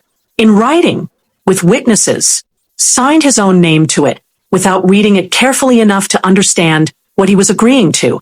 Angela had called earlier that evening to give me details of the divorce preparation. She said, "Thursday, 9 a.m. courtroom 7, Judge Sandra Merritt." Then she asked, "How are you feeling?" I looked around my small apartment. The second-hand furniture I had chosen was carefully within a budget. The boxes were still stacked in the corner of the living room that I had not fully unpacked yet because I had been saving my energy for what mattered. The sage green kitchen I had painted myself the first weekend I moved in because I needed at least one thing in this new stripped-down life to be exactly the color I wanted it to be without consulting anyone or accommodating anyone else's preferences. I said, "I have been ready for 3 years." She said, "Get some sleep." I tried. I lay in the dark, and I thought about tomorrow the way you think about something you have been moving toward for so long that arriving at the last night before it feels almost unreal. I felt the way I used to feel on Christmas Eve as a child, that specific, restless anticipation of something coming that you have been waiting for and cannot speed up and cannot slow down. You just have to lie there and let the hours pass. Except this Christmas morning involved a divorce court and the most expensive lesson of Marcus Caldwell's professional life. I stared at the ceiling and I waited for morning. Thursday, February, 9 a.m. courtroom 7, DeKalb County Courthouse. I remember every single detail of that morning. The quiet sound of lawyers moving through the corridor with their briefcases, everyone absorbed in someone else's important morning. This was where 14 years of marriage would officially end, and where 3 years of patience would finally pay off. I had dropped Jordan at my sister's house at 7:30. He had kissed me on the cheek before he got out of the car, and then paused with his hand on the door handle and turned back to look at me. He said, "Are you good, Mom?" Not a question, a check-in, the specific inquiry of a child who has learned to read his mother carefully and wants to know what he is reading this morning. I said, "I am good, baby. I will see you tonight." He held my gaze for one more second. Then he nodded and got out of the car. He believed me. He had always been able to tell the difference between me saying things were fine and me meaning them. He could see this morning that I meant it completely. I drove to the courthouse alone. Marcus arrived before me. Of course he did. Marcus had always been the kind of man who arrived early to things he considered important victories. He was wearing the charcoal Armani, the one I had helped him choose 3 years ago, standing in a store in Buckhead while he asked my opinion, and I said that one, knowing even then that he would wear it like a decision, he had arrived at entirely on his own. His new watch caught the courtroom light as he shook hands with Briggs near the entrance. He looked confident and relaxed, like a man who has arrived to close a very favorable deal and is simply waiting for the paperwork to confirm what he already knows. Briggs stood beside him, professional, prepared, 32 years of family law experience standing next to a client who had spent the past several weeks systematically ignoring his advice. I caught a glimpse of Brittany through the glass panels of the courtroom doors as I walked down the corridor. She was in the hallway outside, not permitted in the courtroom itself, but wanting to be present for the occasion. Cream-colored coat, designer bag, perfect makeup, scrolling through her phone with the bored ease of someone waiting for a routine appointment to wrap up so the real part of the day can begin. She had come for moral support. She had dressed for a celebration lunch. She had absolutely no idea what awaits them. I saw Patricia too. She was in the gallery when I walked in. Third row, left side, in her good wool coat, the one she reserved for church on important Sundays and apparently for her son's divorce victories. She had dressed up for the occasion. I could see from her expression that she had probably already made a reservation somewhere nice for afterward. She looked at me when I walked past the gallery, and she gave me a small smile. The kind of smile you give someone you have already beaten. The satisfied, settled smile of a woman who packed another woman's belongings into garbage bags and has felt completely justified about it ever since. I smiled back at her. Not warmly, not coldly, just smiled. The way you acknowledge someone you have fully and completely moved past the need to impress. Then I walked to my table and sat down beside Angela. I had worn a simple gray dress, nothing fitted or polished, hair pulled back in a low, clean bun. No jewelry. I looked tired and cooperative and entirely unremarkable. I looked like a woman who had given up on life and on the possibility of fighting for anything. A woman who had nothing left to protect and nothing left to lose. I have never in my life looked more dangerous than I did in that courtroom that morning. I should genuinely consider teaching acting classes. Judge Sandra Merritt entered at 9:02. Everyone rose, compact and precise, silver locks pinned back neatly, reading glasses on a lanyard around her neck. 30 years on the family court bench. 30 years of watching people make decisions they did not fully understand, watching people lie, watching people manipulate, and watching people love each other and destroy each other and everything in between. Nothing that happened in this courtroom was going to surprise her. She had seen every version of every story. She sat. We sat. She opened the case file and read in the specific silence of a judge reviewing documents. A silence every person in the room understood was not to be interrupted. Then she looked up. She looked at Briggs, then at Angela, then at me. Her gaze on me stayed a beat longer than professional assessment required. I knew what she was doing, looking for coercion, looking for the specific vacancy behind the eyes of a woman who has been pressured past the point of advocating for herself, looking for signs that what she was about to finalize was not truly voluntary. I met her eyes directly, not defiantly, just openly, as a woman who had made a fully considered decision and was completely at peace with it. She held my gaze one more moment. Then she moved on. She said, Caldwell versus Caldwell. Final dissolution, hearing. I understand the parties have reached a mediated agreement. She looked at Briggs. Counsel, please confirm the terms for the record. Briggs stood. He said, Your Honor, my client Marcus Caldwell is assuming all marital assets.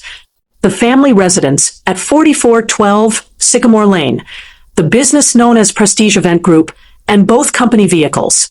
In exchange, Mrs. Caldwell receives a cash settlement of $50,000, her personal belongings, and joint custody of the minor child with primary residence at Mrs. Caldwell's address. Merritt made a note. She looked at Angela. Angela rose. She said, That is correct, Your Honor. My client agrees to relinquish all claims to the listed marital assets and accepts the settlement terms as described. Merritt looked directly at me, and her voice shifted into something more deliberate. She said, Mrs. Caldwell, before we proceed, I need to speak with you directly. I stood. She said, You understand that what you are agreeing to today involves relinquishing your legal claim to significant marital property, a family home, a business in which you have been actively involved for 12 years, both vehicles. These represent substantial assets built during the course of a 14-year marriage. I need to hear from you directly that you understand the full scope of what you are agreeing to give up today. I kept my voice soft. I let it carry the faintest trace of unsteadiness. I said, Yes, Your Honor. I understand completely, she said, and you are entering this agreement voluntarily. No one has pressured or coerced you into these terms." I said, "No, Your Honor." I looked down at my hands briefly, then back up at her. "I just want my husband to have everything he asked for. I want this to be over." She studied me for a long moment. I could practically see the internal debate happening behind her eyes, whether to push harder, whether to order a continuance, or whether to intervene on behalf of a woman who appeared to be accepting far less than her circumstances warranted. She was a careful judge. She had been doing this for 30 years. Something about this did not sit entirely right with her, and I could see that she knew it. But I was represented by competent counsel. I was answering clearly and without hesitation. I was an adult woman making a stated voluntary choice. There was nothing in my presentation that gave her legal grounds to step in. She said, "Very well, let's proceed." The clerk distributed the document package. 43 pages. The main agreement, the asset schedule, the custody arrangement, the settlement terms, the financial disclosure documents, and at the back, attached, as required by law, labeled and sourced and verified, the liability disclosure addendum. Every debt, every mortgage balance, every loan obligation, every financial liability tied to every asset, documented in plain language with primary source references for every single figure. Marcus received his copy and immediately began signing where Briggs indicated. Briggs would point to a signature line. Marcus would sign. Briggs would turn the page. Marcus would sign again. He was barely glancing at what he was agreeing to. He wanted this done. He wanted to get back to his new life with his new girlfriend and his new freedom and whatever version of the future he had been imagining since he sat across from me at the kitchen table and told me he wanted everything. At one point, I watched him glance across the courtroom at Patricia in the gallery and smile. She nodded back with the approving nod of a woman who has attended the confirmation of something she decided was settled months ago. Then his phone buzzed in his jacket pocket, and he took it out, and he checked it in open court during his own divorce hearing. He looked at whatever message Brittany had sent from the corridor outside. Probably something encouraging, probably something celebratory. Put the phone back in his pocket and went back to signing. That is the kind of man he was. So certain he had already won that he could check his phone in the middle of winning. I received my copy, and I began signing where Angela indicated. I signed slowly, not obtrusively, not so slowly as to create a dramatic contrast with Marcus's pace across the room. Just deliberately, carefully, each page turned with complete awareness of what it contained. Every stroke of my pen was precise and intentional. I had waited 3 years for this document, and I was going to be fully present for every single page of it. This was not a formality for me. This was the moment I had built everything toward. I was going to savor every second of it. We were about 2/3 of the way through the package when the room changed. It changed the way rooms change when something goes wrong. Not with drama, not with a shout, but with a sound. The specific sound of papers being turned backward quickly. The urgent rustle of someone who has found something on a page and cannot believe what they are reading and is flipping back to check if they misread it and then flipping forward again and realizing they did not misread it. Then Briggs' voice, very low, very controlled, the voice of a man who is compressing a significant amount of urgency into a very small volume. He said, "Sir, I need you to look at something." I did not look up. I kept my eyes on the page in front of me, and I signed my name. Marcus waved his hand without looking at Briggs. The dismissive wave of a man who does not want to be interrupted during his own victory. He said, "Not now, Briggs. We are almost done." Briggs said, "Sir, this cannot wait." He said it with enough quiet urgency that this time Marcus looked up. Briggs turned the document toward him and pointed to a specific page. I watched Briggs' face from my peripheral vision as Marcus took the document. Briggs' face had gone pale, not the slight tension of professional concern. Pale, the specific draining of color that happens when a careful person realizes that the thing they were afraid of has actually happened, and there is nothing left to do about it. He had been trying to prevent this moment for weeks. Marcus read. I signed the next page. I watched Marcus's eyes move across the numbers on that page. I watched the color leave his face the way Briggs had, not quickly, not all at once, but in stages, like water draining from a container, each second leaving him slightly less of the man who had walked into that room 40 minutes ago. Briggs leaned close and spoke low and urgent. He said, "The mortgages, the business liens, all the outstanding obligations, they are all here in the liability disclosure. When you sign for the assets, you assume personal responsibility for all of it." Marcus said, "What do you mean all of it? What numbers are we talking about?" Briggs said, barely above a whisper, "The house alone. You owe $780,000 against a current market value of $750,000. The business carries $760,000 in combined debts. The vehicle lease obligations are $150,000. Back taxes, vendor balances, the commercial lease arrears, another $340,000 approximately. Total liability attached to everything you are claiming is approximately $2.3 million against assets currently worth approximately $1.6 million. Marcus stared at the page. Briggs said, "The net value of what you have just signed for is negative $700,000. There was 3 seconds of complete silence. Then Marcus said, "That cannot be right." Briggs said, "It is all sourced and documented. Every figure. It has been in the disclosure package since." Marcus's chair scraped against the floor as he stood up abruptly. He looked at the papers. He looked at me. He looked at Judge Merritt. He looked back at the papers. He said, "This is not right. She hid this from me. These numbers are fake.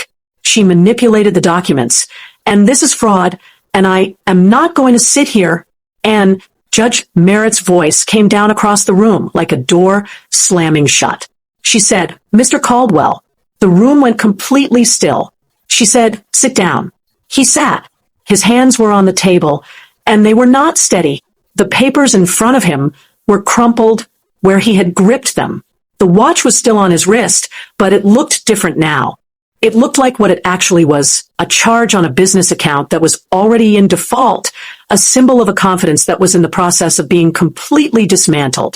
Merritt looked at the documents in front of her. Then she looked at Marcus. She said, "Mr. Caldwell, I am looking at the liability disclosure statement attached to this agreement. These are debts associated with assets you are claiming. Assets in your name, your business, your property, your signatures on the instruments." She fixed him with a look that had 30 years of courtroom authority behind it. "Are you telling this court that you do not know your own financial situation?" The silence that followed that question was the most complete silence I have ever sat inside. Watching Marcus try to explain to a judge why he did not know about his own debts was like watching a cat try to explain why there is a broken vase on the floor. Fascinating, completely unconvincing, and ultimately beside the point. Briggs cleared his throat. He said, "Your Honor, I should note for the record that I advised my client to conduct an independent financial review of all business assets prior to this hearing. He declined my recommendation. I have full documentation of that advice and of my client's decision to decline it." He reached into his folder and he produced the waiver. 1 page, clean, Marcus's signature at the bottom, dated, witnessed, acknowledging in plain language that Briggs had formally recommended an independent financial audit and that Marcus Caldwell was declining that recommendation against his attorney's explicit written advice. Merritt took it. She read it. She set it down carefully. She looked at Marcus. She said, "So Mr. Caldwell was advised to verify these figures before signing. He chose not to. He signed a waiver acknowledging that choice." She paused. "Is that your signature on that document, Mr. Caldwell?" Marcus stared at the waiver the way you stare at something you desperately wish you could go back in time and unmake. His jaw was tight. Something was working in his face that I could see even from across the room. He said, "Yes, but I did not. I thought." Merritt said, "Is that your signature?" A long pause. Marcus said, "Yes." Merritt said, "Then you assumed this risk voluntarily. You had every opportunity to investigate these figures. You had an attorney who specifically recommended that you do so in writing. You chose not to." She looked at him steadily. She said, "The agreement stands." Marcus turned to me then. And I want to describe this moment carefully because I want you to understand exactly what I saw. The composure that had walked into that courtroom. The Armani, the watch, the relaxed certainty of a man arriving to collect what he had already decided was his, was completely gone. What was underneath it? Now that all of that had been stripped away in open court in front of his mother and his attorney and a judge who had seen 30 years of exactly this kind of reckoning, was something rawer than I had ever seen on Marcus Caldwell's face. His face moved through things I watched happen in sequence. Confusion first, the genuine disorientation of a man whose reality has just been rearranged in a way he did not anticipate. Then rage, hot and immediate, looking for somewhere to land. Then something that looked like betrayal, the specific hurt of a person who has just understood they were outmaneuvered by someone they underestimated. Then fear, real fear, the kind that lives in the body and shows in the hands and the color of the skin. And then finally, last, the one I had been waiting for. Realization, the quiet, devastating, irreversible understanding that he had done this entirely to himself, that every debt on those pages had his name on the instruments, every mortgage, every hidden line of credit, every loan, every deferred payment, every personal expense run through the business account, his choices, his signatures, his consequences, not mine, his. He said, "You knew." His voice cracked on the second word. "You knew about all of this the entire time." I looked at him steadily. I said, "I was your financial manager for 12 years, Marcus. I knew about everything." He stared at me. Then he turned back to Merritt. He said, "I want to withdraw the agreement. I did not understand what I was signing. This is not fair, and I am asking this court to allow me to withdraw." Merritt shook her head once. She said, "Mr. Caldwell, you signed documents before this court stating you understood and agreed to all terms. You were represented by competent counsel throughout these proceedings. You declined an independent review against that counsel's written recommendation. Your wife did not hide anything from you. These are your debts, your mortgages, and your obligations incurred by your decisions." She paused. She said, "The agreement is final." She picked up her gavel. The sound it made was not dramatic, not the cinematic crack that movies make it. Just a single clean sound, brief, absolute, the sound of something being permanently settled. She said, "Mrs. Caldwell, you have your settlement.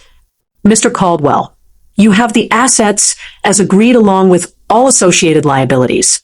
This marriage is dissolved." I stood up. I smoothed my gray dress. I picked up my bag. Then I looked at Marcus one final time across that courtroom. He was slumped in his chair with papers scattered in front of him. The organized confidence he had carried into that room 45 minutes ago was completely gone. His whole world was rearranging itself around him in real time, and there was nothing he could do to stop it. I said quietly enough that only he could hear, "You said you wanted everything except Jordan. I gave you exactly what you asked for." He looked up at me. His eyes held the look of a man who has just lost something he did not know he was gambling with until the precise moment it was gone. I held his gaze for one moment, then I picked up my bag, and I walked out of courtroom 7 without looking back. In the corridor, I could hear Marcus's voice rising behind the closed courtroom doors almost immediately. Rising and then rising further, demanding to know how this had happened, threatening lawsuits, throwing words like fraud and concealment and manipulation at walls that were not going to respond. And underneath it, steady and completely unmoved, Briggs's voice. "I told you to get an audit. I have it in writing. You refused." He said it again when Marcus's voice rose further. "I told you. I have it in writing. You refused." Through the glass panels of the courtroom doors, I watched Brittany's face change as she stood in the corridor and listened to Marcus's voice coming apart on the other side. I watched her look at the glass doors. I watched her look at her phone. I watched something shift in her expression. Not full understanding yet, not the complete picture, but the first real tremor of it. The first moment where she looked at Marcus, really looked at him, not at the version of him she had been sold, and saw something other than the successful entrepreneur she had believed she was getting. She was gone before I reached the elevator, moving fast, heels clicking on the marble floor, with the quick, purposeful rhythm of someone who has made a decision and is executing it before they change their mind. Not stopping, not turning around, not waiting for Marcus to come through those doors and explain. Just gone through the corridor and out of the building like a woman who has somewhere else to be and has just realized it. Brittany's exit from the situation was significantly faster than her entrance into my marriage. At least she was consistent. Angela and I stepped into the elevator together. The doors closed. The sounds of that floor disappeared. We stepped outside into the February morning, cold and gray and completely ordinary. Atlanta going about its Thursday with total indifference to what had just happened 7 floors above the sidewalk. Traffic on the street, people with their coat collars turned up against the cold. The city was moving the way it always moved. Somewhere behind me, inside that building, my ex-husband was still in the corridor telling Briggs about fraud and how none of this was supposed to happen. Briggs's voice was still underneath it, steady and patient and utterly unmoved. Ahead of me was a new life, smaller than the one I had lived for 14 years, simpler, without the house on Sycamore Lane or the company or the industry events or the Tuesday dinners prepared for a man who had forgotten the value of what he had until the moment it was permanently unavailable to him, but completely, entirely, unreservedly mine. Angela looked at me on the sidewalk. She said, "It's done." I said, "Yes, it is." She looked at me for a moment. She said, "How are you feeling?" Honestly, I thought about that question for a real moment. I said, like, I just put down something I have been carrying for 3 years. Like, I can breathe all the way for the first time since that Wednesday night when I found the spreadsheet. She nodded. She understood that completely. She said, "Go live your life, Renee. You have more than earned it." We shook hands. She walked to her car. I walked to mine. I sat behind the wheel for a few minutes before starting the engine. Not to recover, not because anything had gone wrong, just to sit in the quiet of a Thursday morning in February and let it settle into my body as something real. 3 years. I started the engine. I drove to pick up my son. The collapse on Marcus's side happened faster than I expected. I say that as a plain statement of fact, not with any particular satisfaction in my voice. I had built the strategy around a clear and accurate understanding of the liability picture.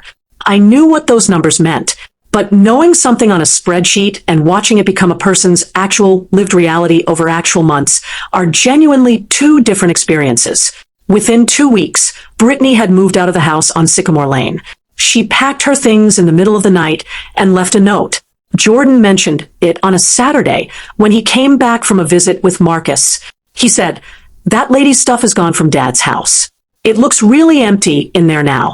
I thought about that for a moment after he said it. Not about Brittany specifically, about the little girl, Marcus's daughter, the baby I had known about for 3 years. She was almost 4 years old now. Round-cheeked and bright-eyed in every photograph I had seen of her, completely innocent of everything that surrounded her existence. Brittany had not just packed up a relationship and walked out. She had packed up a toddler and walked out. She had loaded a little girl who called Marcus Daddy into a car in the middle of the night and driven away from a man who had just inherited a financial avalanche and had nothing left to offer either of them. I did not feel satisfaction about that. The child had done nothing. She had been born into a situation she had no part in creating, to a father who had made choices that were now collapsing around everyone who had trusted him. What I felt was something closer to a tired, quiet recognition. The ripples of Marcus's decisions were wider than our marriage. They reached people who had never sat at my kitchen table. And the person who would feel those ripples longest and most completely was a little girl in a pink jacket who was too young to understand any of it. Within a month, Marcus tried to sell the house. When you owe $780,000 on a property currently valued at $670,000, there are no buyers. There is only the bank calling about missed payments and real estate agents suggesting short sales and lenders who need to approve transactions at a loss and timelines that stretch out for months in ways that benefit exactly no one. Within 2 months, Prestige Event Group had begun defaulting in earnest. Vendor payment demands arrived. Then formal legal filings. The line of credit was frozen. The line of credit that was already maxed. Staff began leaving, the experienced ones first, the ones who knew how to read the signs of a company losing altitude and understood they needed to update their resumes before the altitude became critical. Within 3 months, Marcus was meeting with bankruptcy attorneys. The man who had sat across from me at the kitchen table, I refinished myself and listed everything he was taking: the house, the cars, the business, delivered with the absolute unquestioning confidence of someone who had calculated the outcome and found it entirely in his favor, was now sitting in different offices trying to calculate which assets he could protect from the creditors who were lining up. The answer, in almost every category, was nothing. Patricia's perfect son was calling family members asking for loans, showing up at relatives' houses with explanations that kept needing to be revised. The story circulating was that Renee must have hidden the debt somehow, that he had been tricked, that someone had manipulated the financial records. But the documents told a different story. The mortgages were in his name. The business loans were in his name. The lines of credit were in his name. The cryptocurrency losses, the failed restaurant investments, the secret apartment payments, all his choices, all his signatures, all his decisions, made across years of believing he would never be required to account for any of them. Nobody had hidden anything. Everything had been disclosed. He had simply never added it all up. I heard that Patricia's Christmas newsletter that year was unusually brief. One line, essentially: Marcus is exploring new opportunities. Yes, opportunities in debt restructuring. Very exciting developments. Patricia tried to reach me through Jordan. She sent my son with her message because she did not have the courage to deliver it herself. Tell your mother I did not know about the money problems. Tell her I am sorry for how I treated her. Tell her I want to talk. Jordan came home and sat at the kitchen table and relayed what she had said. Then he told me what he had told her. He said, I told her you were busy building your life and you did not have time for excuses right now. He said it calmly, not with anger or with satisfaction, just as a report of what had occurred. I looked at my son for a long moment.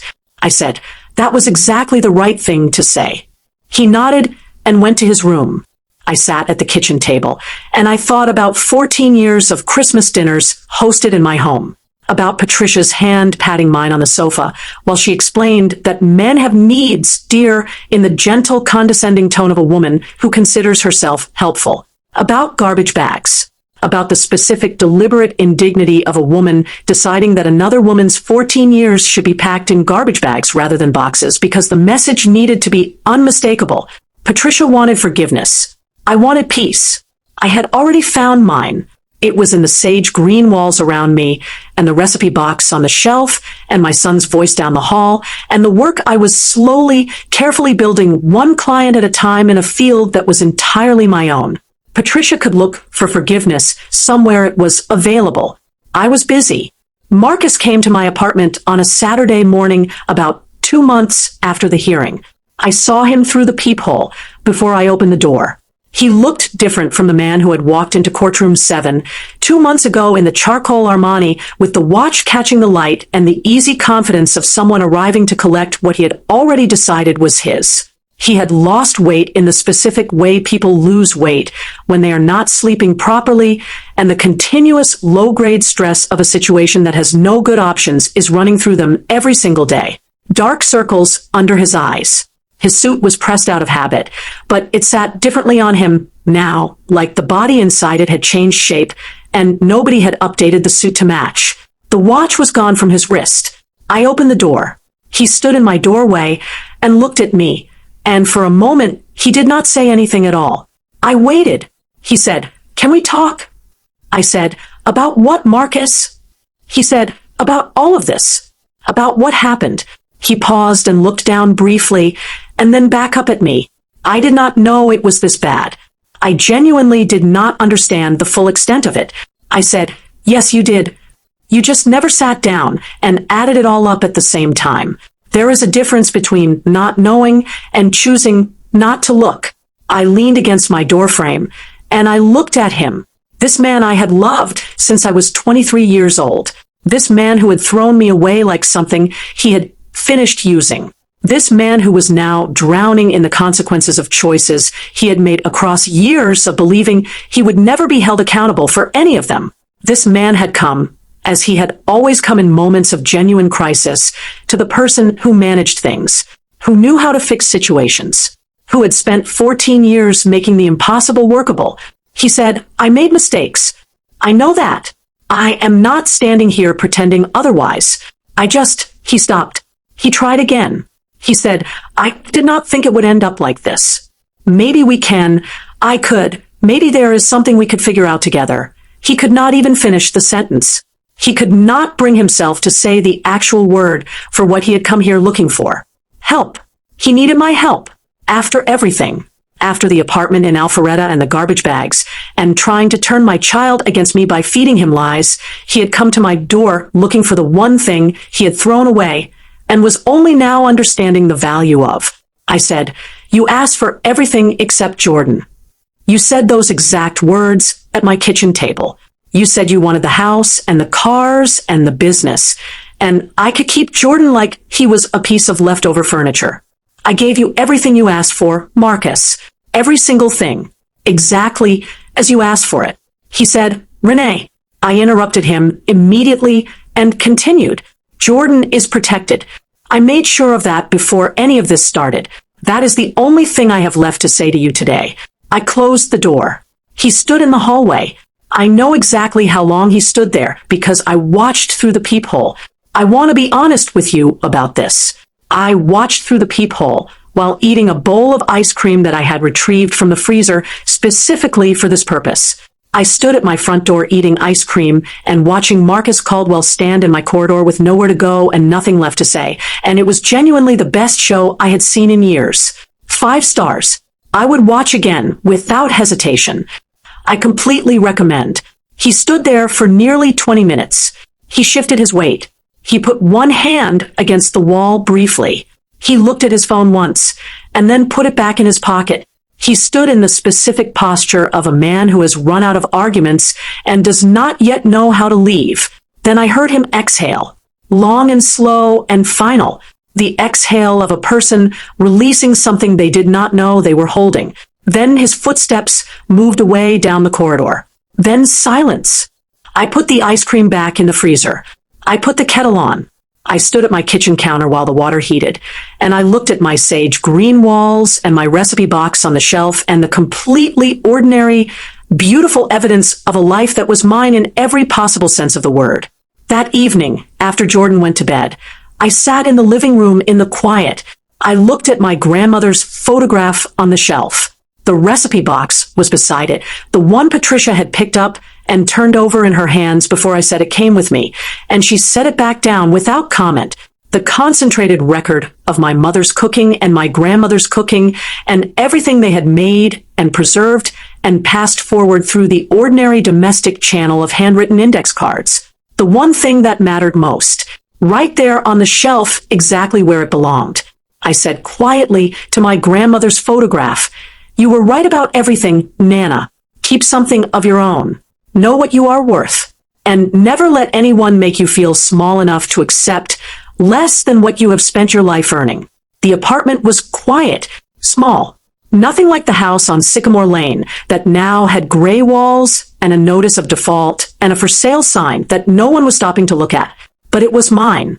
Every paint color, every piece of furniture, every shelf, every wall, every decision, chosen by me for reasons that were entirely and completely my own, not filtered through anyone else's preferences, not adjusted to accommodate anyone else's comfort, not compromised in service of anyone else's vision, mine.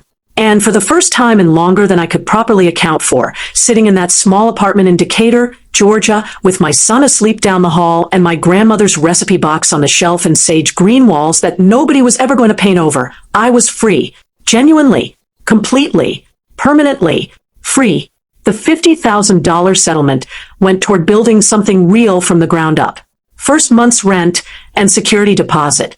Basic furniture chosen carefully within a budget, not the most expensive things in the room, Just the things with good bones that I knew I could work with. A kitchen table from an estate sale that had the right proportions. It was not luxury, it was stability. And I had learned over the previous 3 years that stability you build with your own hands on your own terms is worth considerably more than any luxury provided on conditions you did not negotiate. The trust stayed exactly where it was. $730,000. Sealed. Untouchable. In Jordan's name. His college. His first home someday. His safety net that nothing in the world could reach. I enrolled in the interior design certification program at Georgia State in April.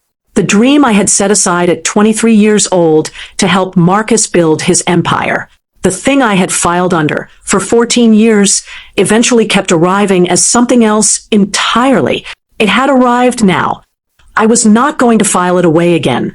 I started small. My first real client was a woman named Margaret, 63 years old, 26 years of marriage behind her, standing in a bare 2-bedroom apartment in Smyrna with the specific lost quality of someone whose entire context has just been removed and who does not yet know what the new context is going to be. She asked me, "How do you start over?"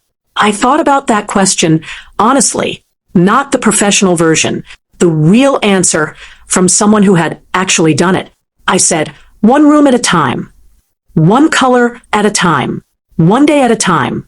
You start with something small and concrete that is completely yours. Something that only has to make sense to you. We painted her kitchen terracotta, the color she had wanted for years and had talked herself out of every single time because someone in her life had told her it was too bold, too much, or too specifically her. She stood in the doorway when we finished, and she did not say anything for a very long time.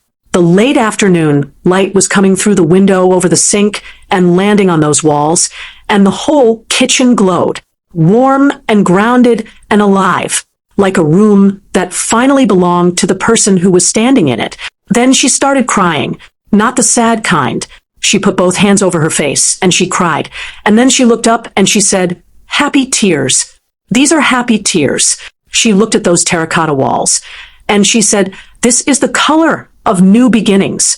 I looked at her standing in her kitchen with tears running down her face, and something moved through me that I do not have a precise word for. Not professional satisfaction, though it was that too. Something more personal. The specific feeling of having reached through the surface of a task and touched something that actually mattered to the person in front of you. I drove home that evening, and I sat in my car in the parking lot before going inside. I had spent 12 years making Marcus's events flawless, making his vision materialize exactly as he imagined it in the right venues with the right lighting and the right vendors, all managed invisibly by the woman he described to people as the one who handles things. I had never felt doing that work what I felt after an afternoon in Margaret's terracotta kitchen.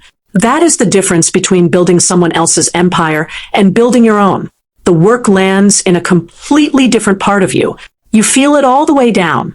Jordan figured everything out eventually, not because I sat him down and explained it, because he is his mother's son, patient, thorough, and observant in the way that does not announce itself, but just quietly builds until the picture is complete enough that the remaining pieces fill themselves in.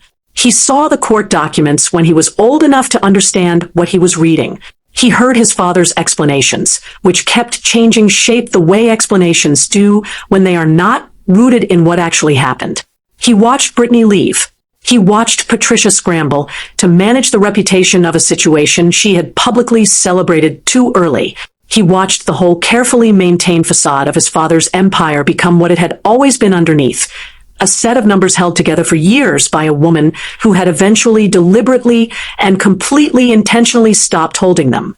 One evening, about a month after the divorce was finalized, Jordan came and sat with me in the apartment. The boxes were all unpacked by then. The sage green kitchen was exactly as I had painted it. The recipe box was on the shelf. The kitchen table from the estate sale had exactly the right proportions. He was quiet for a moment, looking around, looking at me. Then he said, "Mom, you waited 3 years. You knew everything the whole time. Everything that was going to happen. And you just waited." I said, "I wanted to make sure you were protected first." Whatever happened between your dad and me, whatever the outcome was, I needed to know that you were going to be okay, no matter what. That was the whole point of every single piece of it. Every document, every decision, every day I waited, all of it was for you. He said, trust. I said, the trust. $430,000. Your great-grandmother's life savings and my retirement account. Yours. Sealed. Untouchable. No matter what happens to your dad, or the business, or the house, or any of it, that money is yours and nobody can take it. He was quiet for a moment. Then he got up from his chair, and he came around the table, and he hugged me. Not the quick, obligatory hug of a child going through emotion. The real kind. Both arms. His full weight leaning in. The specific kind of hug that carries everything the person giving it does not yet have words for. I understand what you did. I know what it cost you. I am not old enough yet to say what I want to say, but I need you to feel it right now. 9-year-old boys do not hug their mothers like that without being asked. I held my son in my sage green kitchen with my grandmother's recipe box on the shelf and the quiet of a Thursday evening all around us. And I thought about Nana Ruth, about her kitchen in Lithonia that smelled like pine sol and something sweet baking, about a woman who had cleaned other people's floors for 30 years and set aside money every single week in her own account at her own bank with her own name on it and knew with complete clarity who she was building it for. She had trusted me with the work of her entire life. I had not wasted a single day of it. I held my son and I thought, Nana, I did what you told me to. I kept something of my own. I knew what I was worth. And I did not let anyone make me feel small enough to accept less than everything I had earned. She would have smiled at that. She would have said, of course you did, baby. I always knew you would. If you made it all the way to the end, thank you for staying with me through this story. Stories like this remind us that strength doesn't always look loud. Sometimes it's quiet, patient, and very intentional. If you enjoyed this story, make sure you subscribe so you don't miss the next story. There's so much more coming your way, and I'd love to hear from you. Drop a comment and tell me where you're watching from.